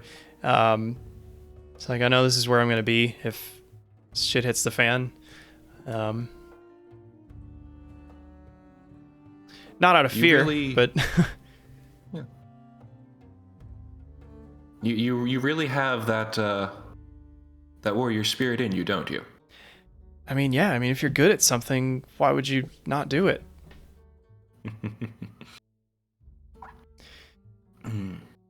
True. And you guys, I'm just jealous. You guys get to be, real life Dragonlords. Not yet. Yeah, that's true. That's true. But I mean, everybody seems to believe in you, and I mean, Aesop won't shut up about you. But I mean, yeah, we're gonna need you to prove yourself, I guess. I mean, you've already proved yourself, but it's gonna be a lot harder going forward. Well, that is why it's important to take time and experience quiet nights where lanterns float into the sky. That's a good point. We might not have that many left. So, yeah. Well, cool. Well, I'm gonna do my best to try to whip these people into shape here. Those Iron Sentinels, like, they're usually just like kind of mercenary guards, like just kind of guarding the roads, but they've kind of started to like bleed into the town, like not a bad way. Like, I mean, I don't know. They're starting to become invested in Estoria, I think, which is weird. There's that new guy, who's crazy. Yeah. But he seems cool. It's good to have those guys around. Yeah. Anyway, I feel like you should talk to Shade more. yeah, I feel like Shade's awesome. Oh yeah. And I think he would be a good mentor if you are looking for someone like you who is looking to fight. I am in this because I just enjoy it. I'm not a warrior. He is. Well, I'll try to. I mean, I think we kind of talked a little bit on the way back from the woods. I don't know if he really knew I was serious about this, but like, would you kind of like give him a recommendation for me? Like, I mean, because the Dragonlords, it's gonna need more than 4, and like, I'm not gonna be on the same level, absolutely, but I can help, and I it's in my blood, like, literally. Anyway, Yeah. Cool. So she gives you a copy of her CV and goes to drink some more. All right. Any other events or things you guys want to do of note before we kind of as the group is getting ready to climb down, I'll stop them and say like, "Do you trust me?" What are we doing, man? Flying. I don't know if I trust you that much. Flying? Yeah. And like they all put their fingers to their noses. And then one guy goes, okay. All right, I'll go first. No, we go together. But we did the nose thing. I mean, I guess it's just you and me then. Oh, no, okay, we'll go together. And so it's you and Corinna and these two other youngsters. And they chug the last of their wine and then toss it behind them, and they're just like, okay. All right, on the count of 3, jump. Okay. 1, 2. No.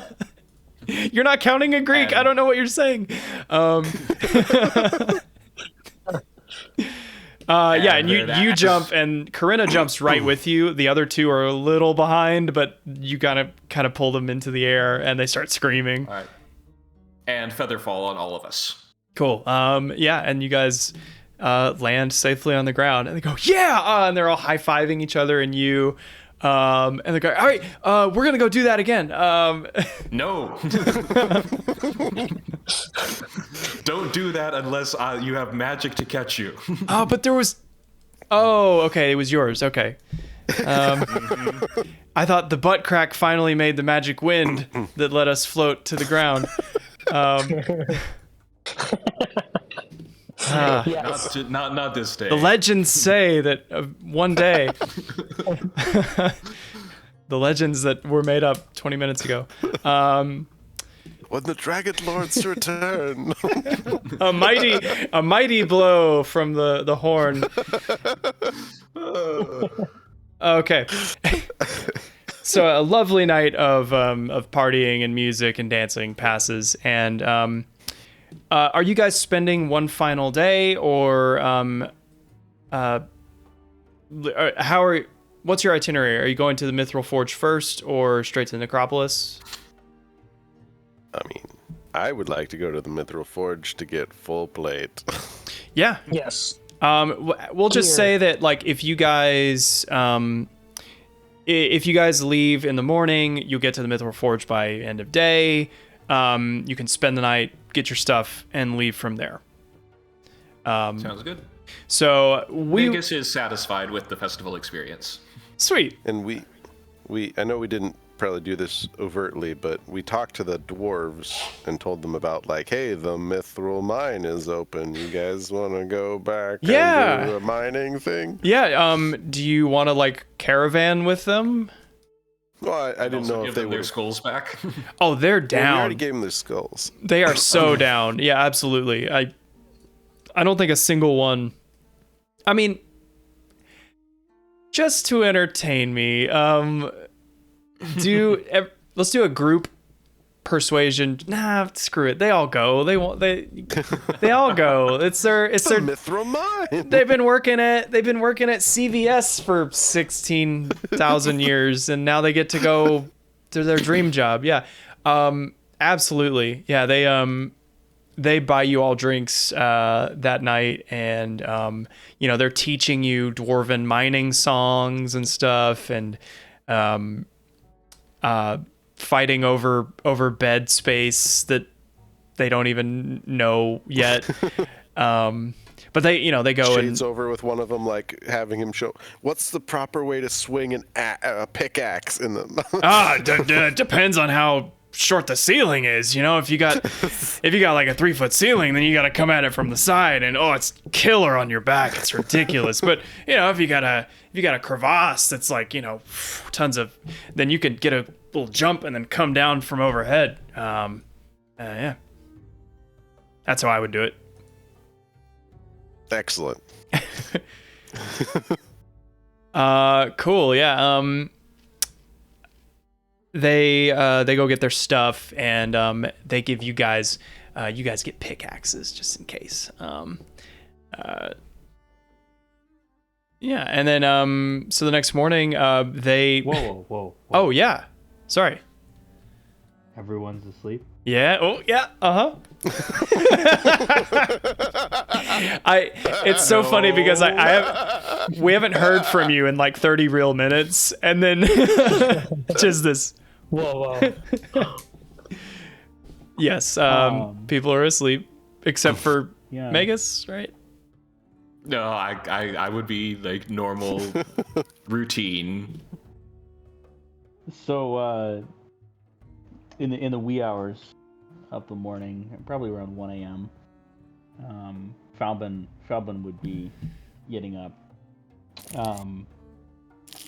Then if it does seem like the party's mostly died down and everybody's asleep, Falbin would make his way into the sewers. Oh. And he would be collecting rats of various types. He's focusing on black fur specifically. Okay.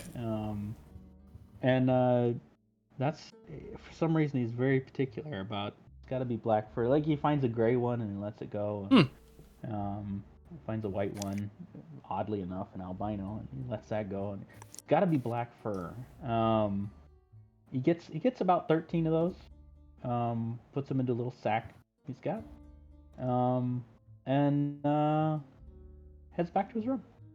Nice. On that albino one, you kind of come to a junction in the sewers, and the rat is like just at the corner of the junction, that turns the other way, and you like kneel down and you're like reaching out, and your hand grasps the rat just as another hand from around the corner grabs the rat, and you guys have this like meet cute. It's Timon, and he was also looking for rats. And he goes, "Oh, hey, Falbin. Oh, excuse me. I'm sorry. I didn't mean to. How are you? Looking for rats?" Falbin would just look at him and say, "When do you sleep?" I don't know. I don't know. How much should one sleep, right? Like, because I'm an elf, but God, I'm tired all the time. I mean... Oh, right. I keep forgetting. You're an elf. Yeah. That's what... Yeah, my whole family says that to me every time I see them. Not at all offensive. Yeah, so you don't want this one. No, that one's all yours. I'm looking for something specific. I see this one. He's one in a million. I'm gonna name him a name. Oh yeah. Yeah. Yep, he's gonna. Do you need a good name, or do you have one? Oh, do you have a suggestion? Yeah, Shrellin. Shrellin? Shrellin. Okay. Sure. Yeah, Shrellin. Why not? The hell with it. Shrellin, hello. Welcome to the world. I mean, you've been in the world. Shrellin the rat. I haven't really found out how to age you guys yet. Counting the rings doesn't work. But you look like a full-grown rat.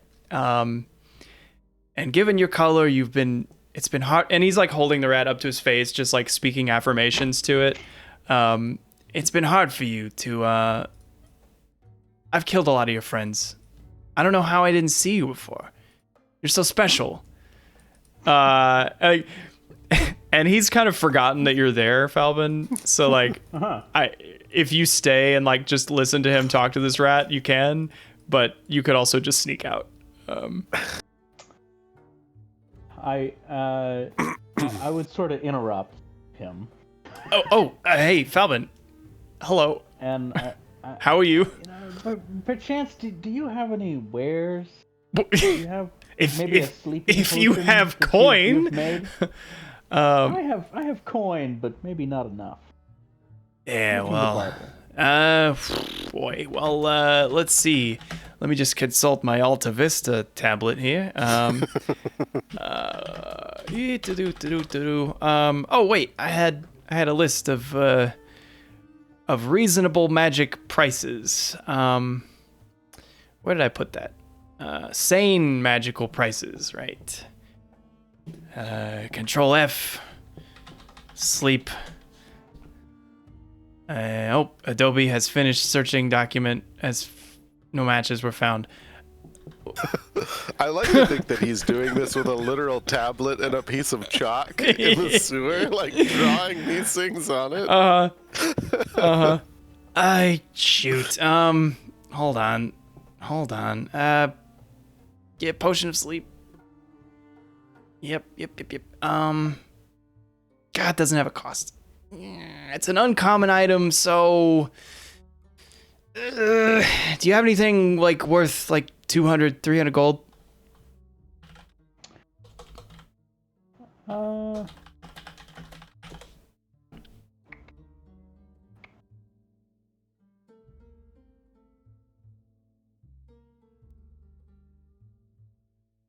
I have some adamantine javelins.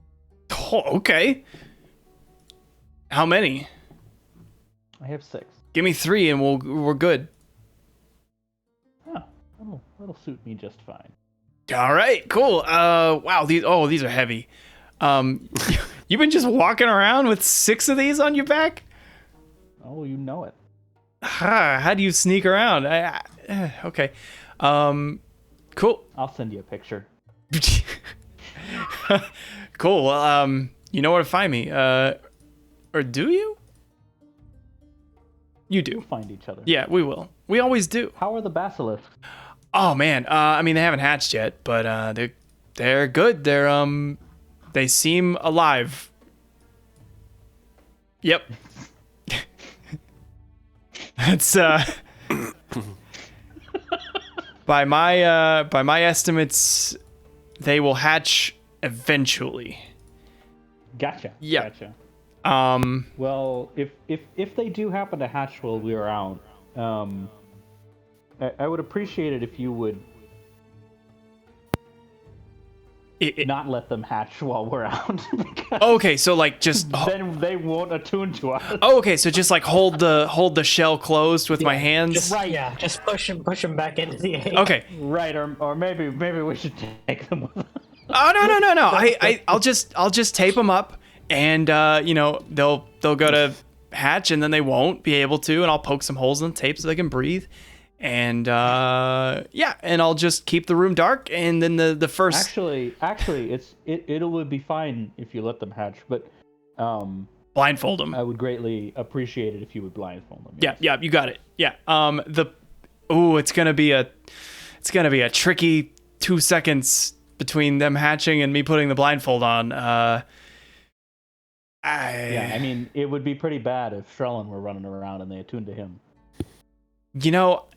I'm slowly losing confidence in my ability to do this. Just put them in a room by themselves, and then have a peephole that you can look through. But and you can slide food in there when they're hungry, but just make sure they don't see you. You know what I'm saying? Yeah, I will construct a dark room / prison in this sewer. Exactly. Yep. Yeah. You got it. Just like a grate kind of a thing. You got it. Maybe feed him some wrap. Is Theo on the toilet or something? Is he on the toilet? Because I can hear people when they're on the toilet. Yeah. This is toilet talk. Interesting. This is how me and Tim and That is very troubling. Tim and communicate. Yeah. Oh, sometimes I wonder if I'm going crazy, but it's just. Nope, you're definitely not. I'm not. You're just how it is now. Thanks, Timon's toilet voice. Or Theo's toilet voice. Cool. Falvin, I'm glad that we are friends. Well, always, and it will become more important. What? You'll see. Okay. I'm gonna go teach Skrellin some That's tricks not- now. That's not ominous. Not at all. All right. So what I purchased was a potion of sleep. Is that correct? Yeah. Cool. What are you gonna do with it? So, Falbin is going to head back to his room. All right. Was there? And- Sleep, I say with quote marks. Okay. Is there anything before I get us on the road that you need to do? No. Okay. Sweet. All right. Well, the morning comes and the dwarves are like, it's like hundreds of like tiny, like not tiny, hundreds of knocks on your doors as you open it up, and there's like literally 30 dwarves like filling the hallway, like picks over their shoulders, like let's go. We're burning daylight. It's off to work we go. It's it's right.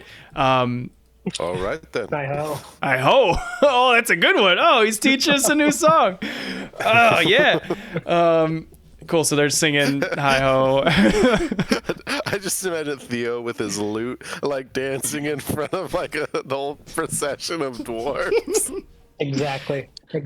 And so it is as you guys cross So it is. cross the north bridge of Estoria out the northern gate. Before we left, Shade would go and intentionally talk to Full On. Oh, sure. Let him know where we're heading, but let him know that because we're going to the necropolis, and from what we've been told, the terrain around there is really, really rough, and he would struggle with that. Yeah. Being, the quadruped horsing. It's Equine, I it's guess. yeah, it's equine, bro. Yeah, I taught you this. Yeah. Yeah. I'm sorry. It's just That's new fine. words and things. So you should chill here. We'll be back in a few days. Hey, mines are no place for a pony, right?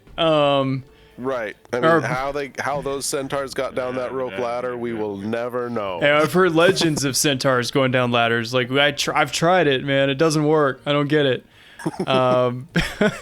Anyway, it must be some kind of complicated pulley system. Or they just had mad upper body strength and just like let that horse part fly free.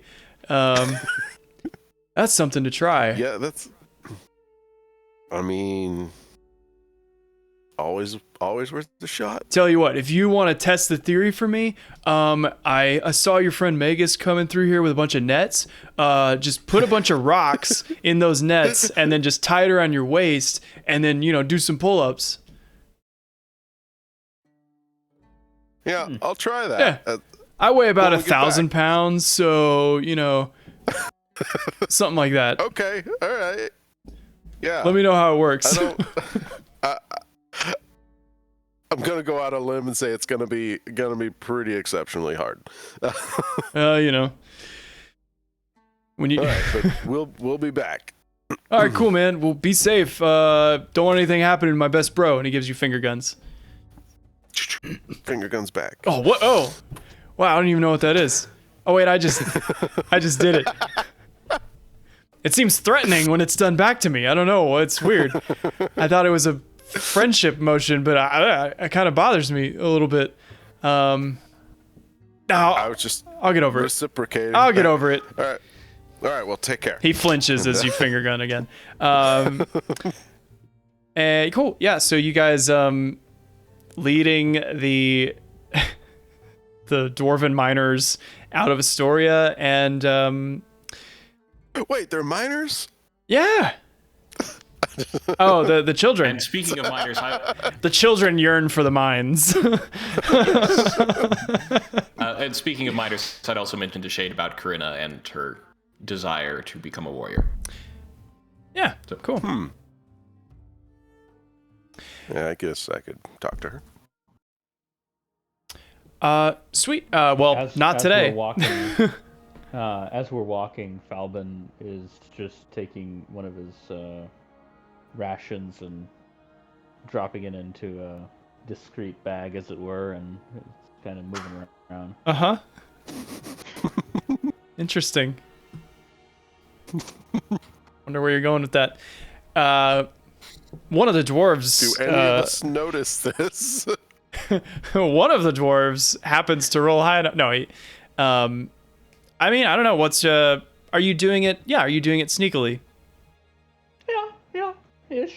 Okay, roll a stealth check, and we'll compare it to you guys' passive perceptions.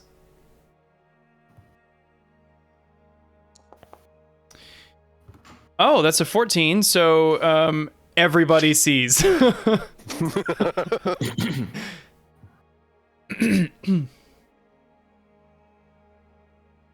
So, Do I see the bag moving in response to this?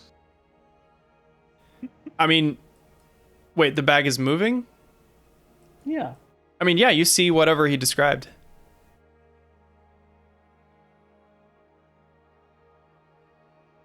Falvin?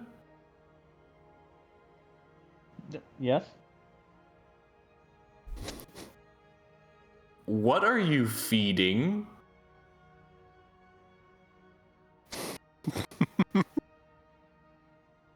Oh. Some friends I made along the way.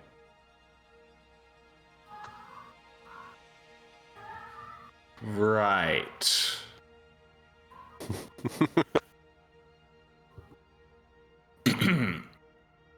Are they friends with the rest of the group?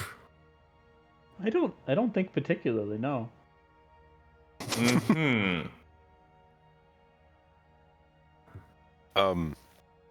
What type of friends do you keep in a bag?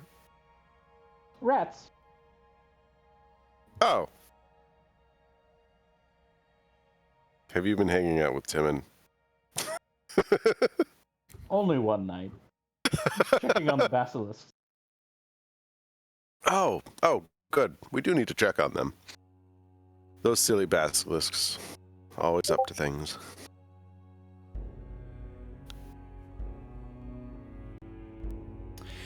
As you guys are walking, the Estoria is no longer visible behind you. You've traveled a few hours, and you're kind of halfway between the mountains and the city.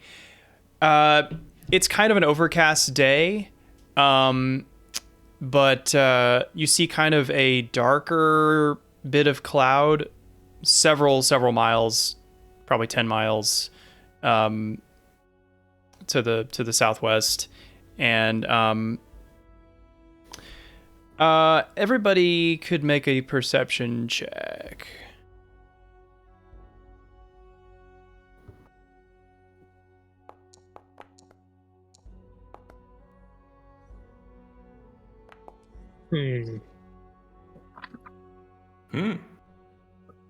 I got 2 from Falvin. It's not letting me You only got one. hit the screen. Stealth. Oh, it's not letting you roll? It's not letting me touch anything on the screen. Maybe I need to reload this. Yeah. I could roll it for you from here. But I don't want to steal a roll from you. You don't steal a roll from me. This is why we always keep a physical die close by, just in case. A physical die Yeah. close by. Uh-huh. That's how the rat rolls. That's how the rat rolls. Do do do do do do do do do do do do do do. Ah, the tension. Does the rat say? The tension. I mean, Okay. What am I rolling again? perception. Perceptive anomaly. If you're trying to roll from like the hotbar thing, that might not work on the touchscreen, but oh, there it is. I think it's okay now. Okay, so Megas and Shade, this darker cloud, it seems to be not a cloud. and it seems to be made up of like a large like cluster of individual things. That doesn't look so good. Can't really. South is being watched. Essentially, yeah. It's just a wisp. Yeah, a dwarf goes, "Oh, it's just a wisp of cloud." So it's lucky you guys have these dwarves here to make that comment. Yeah, but you can tell that these are birds. Hard to say what the darkness is from, whether it's just due to the light conditions or like what type of birds they are. But there's a lot. There's like hundreds probably in this like flock. But they're very, very far away, and they're kind of moving across, like not towards you or away from you. But you just see that. I'll put it out to the group, and it's like, is that natural? Is there anything more specific that Falbin would notice? I mean, it's like with 10. 24. Oh, I thought you rolled a 14. The first one was the stealth. 24. Yeah. They're definitely birds. They're like 10 miles away. So, Okay. they are not large birds. You get a better sense of the scale based on what you're pretty sure the distance is. So they are relatively small birds, like anywhere from songbird size to like bird of prey size. But there's just hundreds of them. But you notice some irregularities with them. Some of them, like their wings are broken. Like they're not at their kind of perfect angles, you know, they're like, they're flying kind of jerky and, they don't seem right.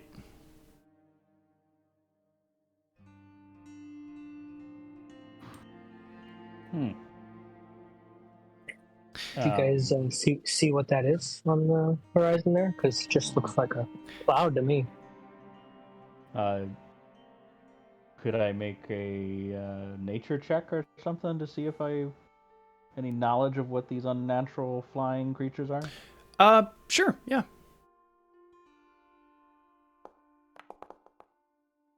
Really want to tell Theo if they're birds?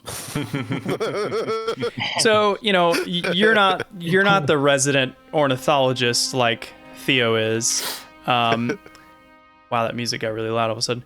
But you're pretty sure these are not how birds ever fly. Like this, it's not like you can pin down what they are, but you're sure what they are not. And that's regular birds. Healthy birds. Well, I would share the information that I think the others have already gleaned, and maybe suggest that we hide for a moment. Like if there was like a rock or something nearby that we could Find get some underneath cover. our So shrubs my or something like that. what I want to say from that description is that they are very, very far away and not flying towards you. So like, you don't really need to hide. This was just so that you see it. Yeah. You can hide if you want to. Yeah, if your character would hide, you can hide. That's fine. I just didn't want to give you that impression that you were in danger right now.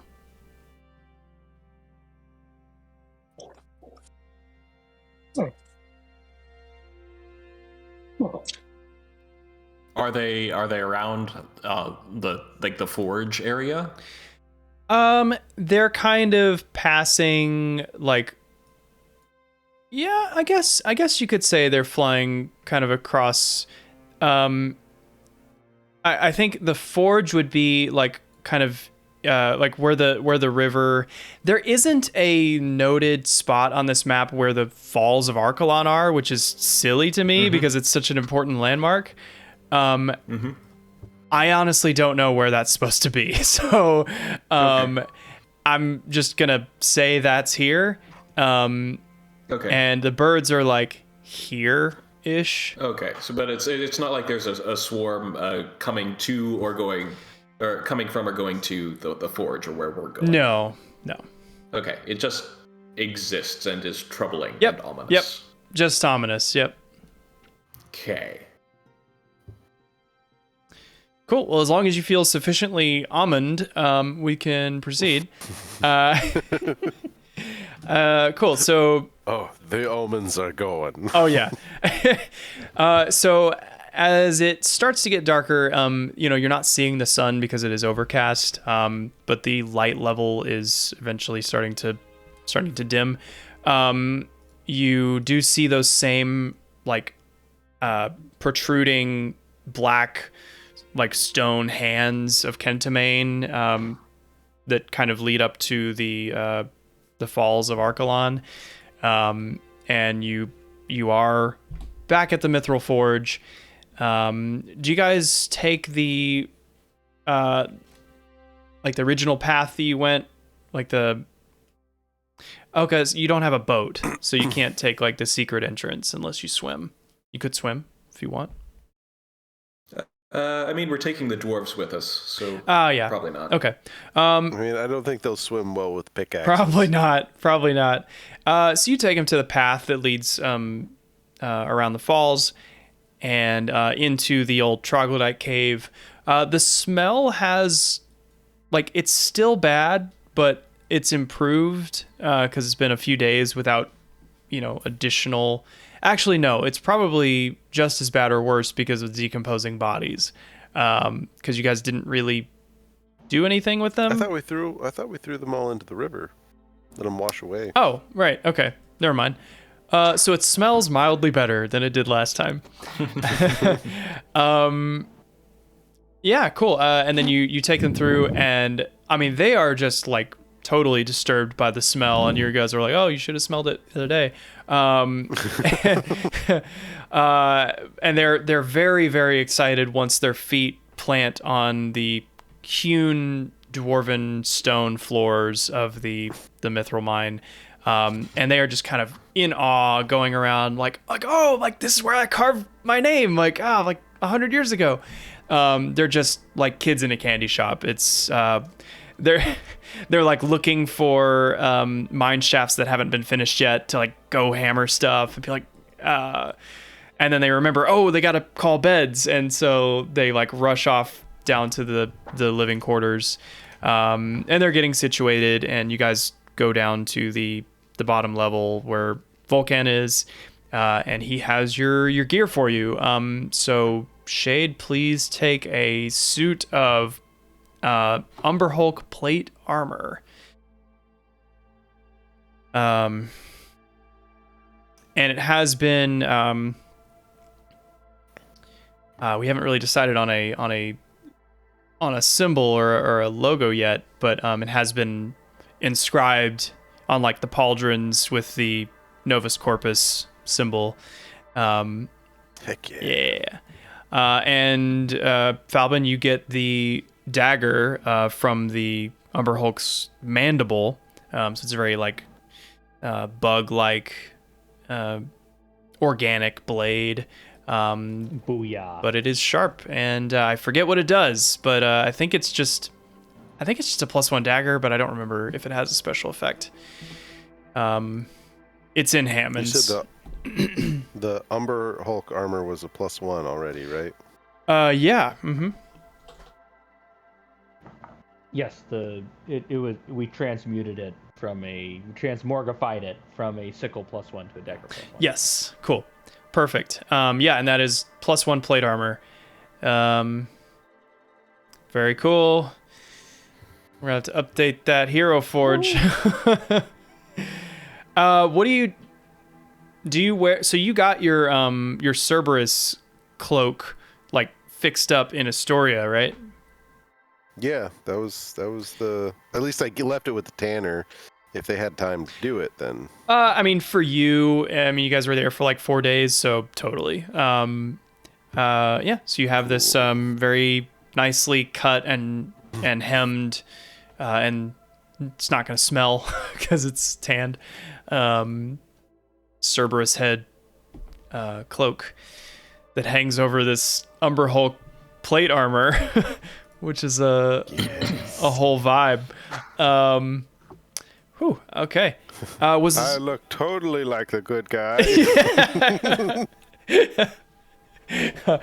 Don't worry, my alignment is lawful good. I don't remember what your alignment is actually. Yeah, so you got all your stuff. If you guys have anything you want to talk to Volcan about, we can. It's up to you. Quick point of order. Yeah. Is the +1 considered a magical or not?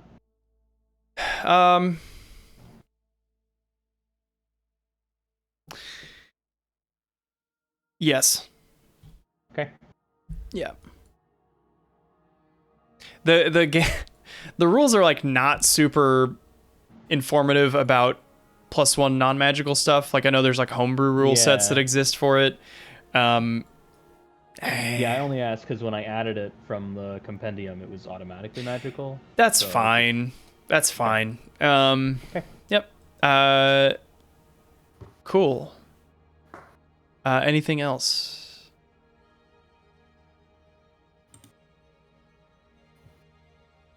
Theo, if you happen to go by the little workshop area, you can see Volcan has kind of polished up the what was it called? What did I call it? Oh my god. Starts with a K, and that's not Kentamane. Hold on. Automaton. The automaton thing, yeah. It's gonna kill me if I don't figure this out. Sorry. Handouts and art. The Keladone. Yeah. The bronze automaton, the winged automaton. It's been polished up and has like hoses and wires hooked up to it. And you can feel kind of a warmth radiating from it. It's still not active, but it seems to be in some sort of regenerative state. Yeah. And then I'm sure you go and flick the lever on and off really quick. Yeah. I gotta make sure the lights turn on. Yeah. The waterfall goes like... I love a good garage door opener. Volcan's like, hey, Theo, you're going to break it. Oh, Quit playing with it. Ran out of battery already? Quit playing with the lever. You'll go blind. All right. So, yeah, it's a cursed item. No, I'm kidding. All right, so you guys spend the night. You have unfortunately been kicked out of the bedrooms by these dwarves who all are fast asleep and snoring by the time you go to look for your beds. But you guys have bedrolls and can sleep wherever. So in the morning, the Novus makes you pancake balls, and no, she doesn't. Molten lava pancake balls. Lava cake. She gives you lava cake. It's delicious. I hope this is to your mortal standards. Anyway, and you guys leave without the dwarves, and they were up before you, and you just hear tinking and like hammering and picking going on, echoing throughout the mines. And Volcan is just all smiles as you guys leave. So getting back onto the road, you follow the Archelon River further south. Calvin drops a ration into the bag. Okay. Check one more ration into the bag. And then I'm going to... Kyra kind of knows generally where the path to the necropolis is, so she can lead you that far. She has never been in, like, up the path. So, she's, I will warn you, I hear it's quite dangerous. People don't come back. But we're going to, right? Of course. Of course. All right, so we'll transfer you guys to a new scene. Can you? Well, Just spotlight on the path. Yeah. I guess while we're walking, like from the mines, I imagine we have a few hours of travel. Yeah. at least. Totally. Shade would at least inform the rest of the party about kind of what he found from Aesop, that he has this journal and kind of a little bit of what it details. And If you want to. want more details, they can. You want to? It's read a good couple stuff. excerpts? It's good stuff. Yeah, I mean, like Magus would want to know everything since we're going to like the Dragonlord tomb. But you don't have to read everything because I assume we're not going to get into the midst of it, and you can post it and I can read up. Yeah, well, I'll post bits and pieces of it, but Sure. this is because this is literally like, well, background. I wrote all this. Yeah. Yeah. Oh yes. It's very good. It's very good. So just kind of giving you, I'll grab a couple of the entries as it goes. Kind of at dates in a format not really recognizable. It says, it's finally time. After several weeks of preparations, we're finally given orders that we set out tomorrow. It's spectacular to see the 21 ships all outfitted and crewed for this expedition, and 11 dragons and their dragon riders. Others have said they've never seen more than 5 dragons ever sent on a single mission. I still don't know much of the details about our mission, but it must be an incredible one for Master Xander to be able to found a new order. All of us chosen, or for the higher-ups, permitted to join have been told that we'll be traveling to another land, and may never be able to return home. I'm not too worried about that. Who needs some boring mountain farmland when there are new lands to explore, and glory to be earned? Rizaran says I shouldn't get my hopes up, and that if we're really lucky, it'll be just as boring as it is here. Despite saying that, he still gave me an awesome glaive from his hoard, and this really interesting armor that talks to me sometimes. I think he believes Master Xander when he says that we are desperately needed in this new land. I guess we'll see when we get there. I'm kind of skipping a few. We've been in the storm for 3 days so far. With the black clouds above and the intermittent lightning, it gets difficult to tell if it's even day or night. We've all been on constant weather rotations, and the only real way to tell the time is the ship's hourglass. Master Xander and Noble Balmitria have been flying out in front to guide the way. As far as I know, Master Xander's the only one who knows the way, so none of the other officers, not even Master Estor, can relieve him. He shoulders that burden on his own. We can only follow the shining banner that Archmage Daemon crafted for Noble Balmitria to fly as our sole beacon. And then I'll just read this. This will be the last one I'll read. Today, this morning, we lost 2 ships. The ever-present lightning that has accompanied us since we entered the storm suddenly focused on the Asheldham and the Hamadryad. The bolts didn't just strike, they seemed to dance back and forth between the 2 ships, ripping apart the masts and rigging. It only seemed to take an instant for both ships to be engulfed in flames and start listing. We managed to save some of the crew, but most of them, as well as everything the ships carried, were lost. I can only hope we can clear the storm before we lose anyone else. So it seems to be history of the Dragonlords making their way to Thelia. Interesting. Kyra says, "Oh goodness, Shade, that takes me back. Feels wow. I mean, I wasn't there for that, but wow." Shade kind of just narrows his eyes and almost unconsciously kind of clenches and unclenches his fists, his hands on the journal, and just say, "I can almost picture it. Almost." And just kind of keeps going.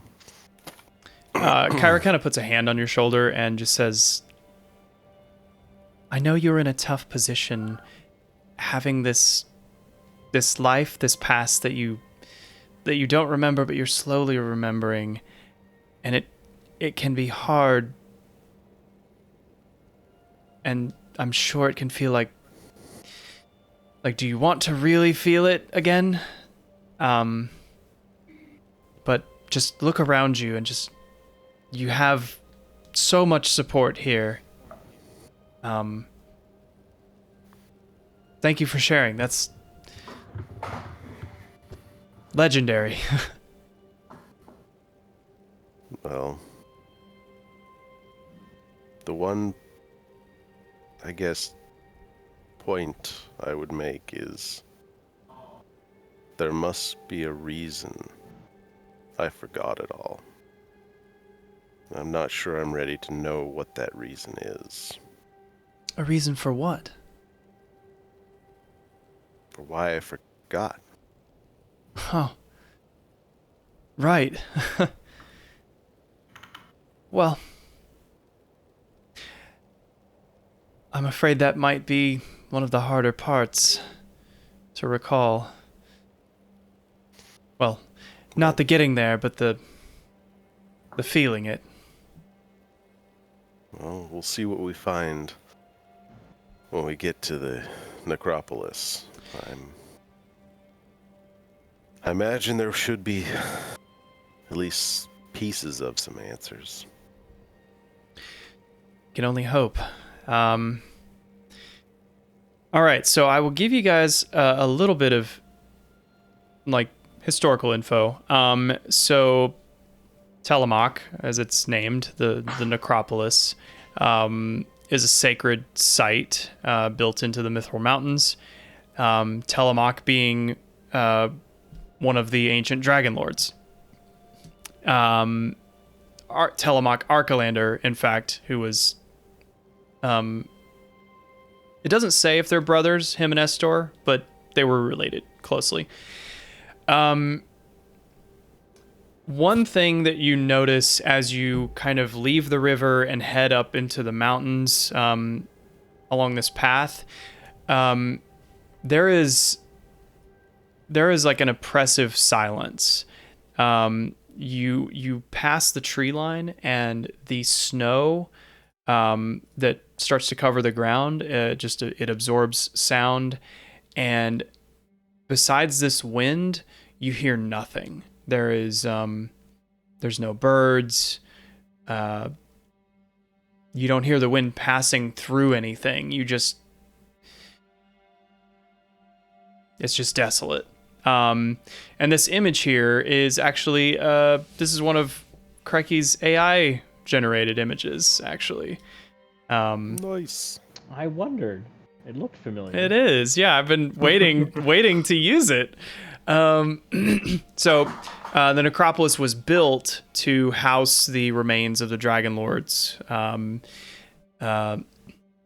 Xander, the first and historically greatest of the Dragonlords, is buried there, among others.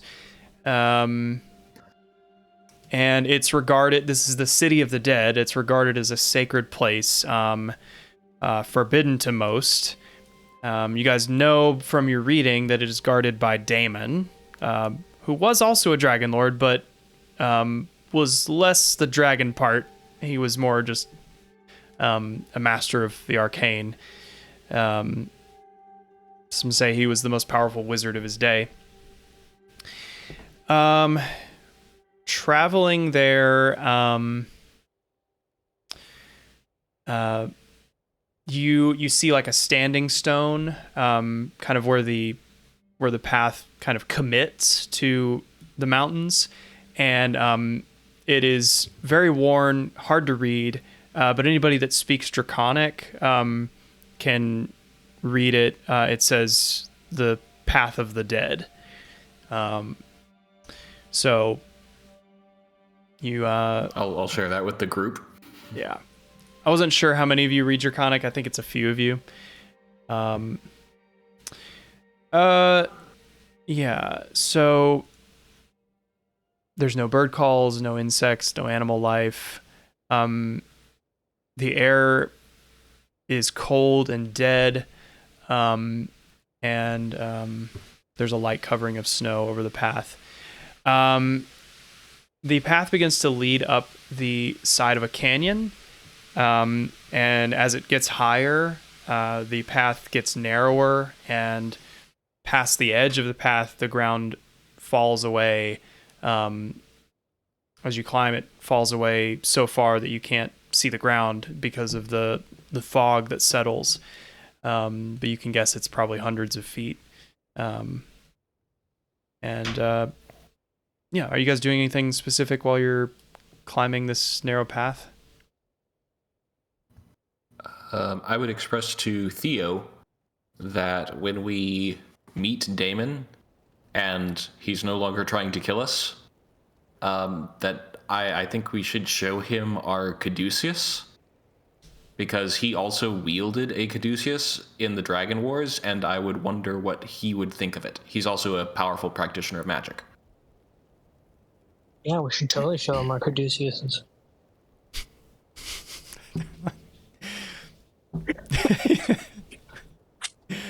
Yeah. Agreed. Can I get a marching order, please? Just because it doesn't matter, but Right. Yeah. It doesn't matter, but like just it doesn't matter, just in right? case. But like who specifically is Yeah. up front? All right. So Shade. I imagine Shade would probably be up front. Okay. We'll say. Actually, I don't remember how narrow exactly this is. I think you guys can do 2x2, but it's like uncomfortably narrow going 2x2, just because of how far it is to fall. So, I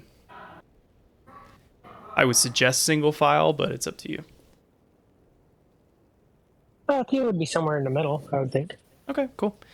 Kyra's bringing up the rear. I'll be back with Kyra. Okay.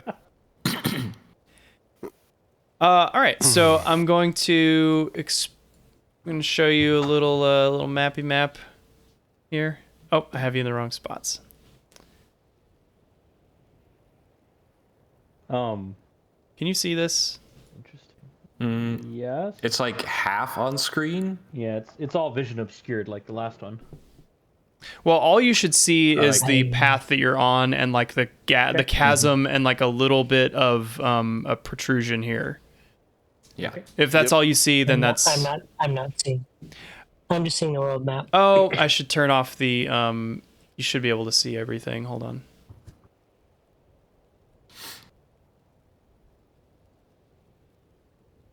Lighting. Yeah, I'm not seeing Tim's marker, or like the marker that shows that Tim is on this What? map. Oh. Yeah, like up at the top it shows he's in the heartlands. Yeah. Okay. Oh, The heck? you might need to. What am I click on- doing? You might need to click on Travis. Pull to scene. Hold on. I can pull you over. There you go. Oh, I got pulled. Yoink. You got pulled. Yeah, you. Okay. So the path is supposed to be narrower than this. Whatever. That's all good. Cool. And then you guys get to the necropolis and meet Damon. And hold on 1 second. Ta-da! Ta-da! All right. So as you guys walk along this narrow path, the silence is suddenly interrupted by a song. You hear a song so beautiful that it makes your heart ache with desire. And you see kind of within a nest across the chasm here, you see 3 bird-like humanoid creatures that are singing a beautiful, beautiful song. Everybody, please make a wisdom save. You. I will take this time to say that I will have to head out like the next 5 minutes. Okay, yeah, that's fine. We can wrap a heads it. up. Wow, you guys rolled very good. Except for Theo. Oh, I'm gonna inspiration that. okay. Yeah, I'm gonna. Oh, I should have told you you rolled well. well. Oh man. No, I'm not gonna lie to you. Well, I mean a 10 also. Cool. Okay. So once we get that Okay, I'm roll trying from to- Theo. My window's stuck open, so I can't even get to the roll. Can you just hit me up with another? Sure. Yeah, 1 second. Somehow, because this thing's stuck open now that I opened it. Wisdom save. Restart it. Aw, fam, you know I got you with that 18, bro. Yeah, that's why I have the DM roll. So, you guys hear this song. You see these are harpies, and you see them kind of jeering. Like their song is beautiful, but they look like they're making fun of you almost. And Falbin, you become consumed by the beauty of this song. I'm gonna need you to try to leap over to where they are. Oh yeah. So please make a Right on top of this rock. please make a strength check. You Can can any of us do anything to try and prevent him from leaping over? Can the tiger do a tiger hug that he's so famous for? You sure this wouldn't be like acrobatics? it's gonna be athletics. Yeah, I'm good with that. Yeah, okay. Athletics. Yeah, be athletic. Shade, I'll if you want to do an unarmed strike, and I will definitely do that. He loves hitting. He loves hitting. Or Falbin. okay, so Falbin leaps off the ledge, but trips on a rock and is like clearly going to careen down hundreds of feet to the valley below. But Shade, you reach out a clawed hand and like grab the back of his cloak, and he is hanging over the edge, but you got him. And the yeah, I think that's where we'll call it. A literal cliffhanger. Yay! We did it. We did it. It was all for did it, this. boys. Every We can now stop playing. Yep. Every word I It's said for the last technical. 19 sessions has been for this moment. This moment. Yep. I have manipulated you all. Oh, I'm just kidding. But that is a good place to end. But yeah, so it's not a great time if you fall down there. It's pretty bad if that happens. You're gonna have a bad time. Gonna have a bad time. But you know, you could survive and it could be interesting. It would be interesting. I just love that's how it's caveated. You could survive. You could, yeah. Totally, Theoretically, like definitely. maybe you could land on a pouch of rat. You know, Yeah. soften your blow. There's a very big spooky bouncy castle down there that you just land on. Right. Yeah. Right. Cool. Yeah. Well, we'll pick up next time with Shade picking up Falbin, and who knows? Are the harpies gonna attack? Are they just gonna flip you the bird? Who knows? Who knows? I'm looking at the camera intently now. Cool. Well, we're not at the necropolis, but we're getting close. We're no longer in Estoria though, so that's interesting. But there was some nice RP there. I enjoyed that. And it's just good to be back. So, oh, Rue, your shadow is looking weird because you're over the chasm and there's a shadow on the ground. I need to fix that. The fog is just so thick there. That, Yeah. I need to Cloud. spend like 12 Cloud mist. hours next week figuring out a way so that I can create like height levels for certain parts of the map, and then when Roof flies over a lower, like a greater differential in height, the shadow distance gets longer. That seems like it would be the best use of my prep well time. worth the time. Yep. It That's does. the best way. Yeah. Yep. Don't worry about anything else. That's what's important. You guys will be like, yeah, and what does Damon have to say? Rue's shadow looks great. Oh man. Yeah. Rue's- Because how it follows the terrain. I'm gonna have like no words for Damon next week. 0 words. 0 words. Yeah, cool. Well, Tim, I know you have to leave, but we're done. So I'll on the recording. Thank you, our one fan, maybe 2, maybe 3. Anybody out there? Thank you for being here.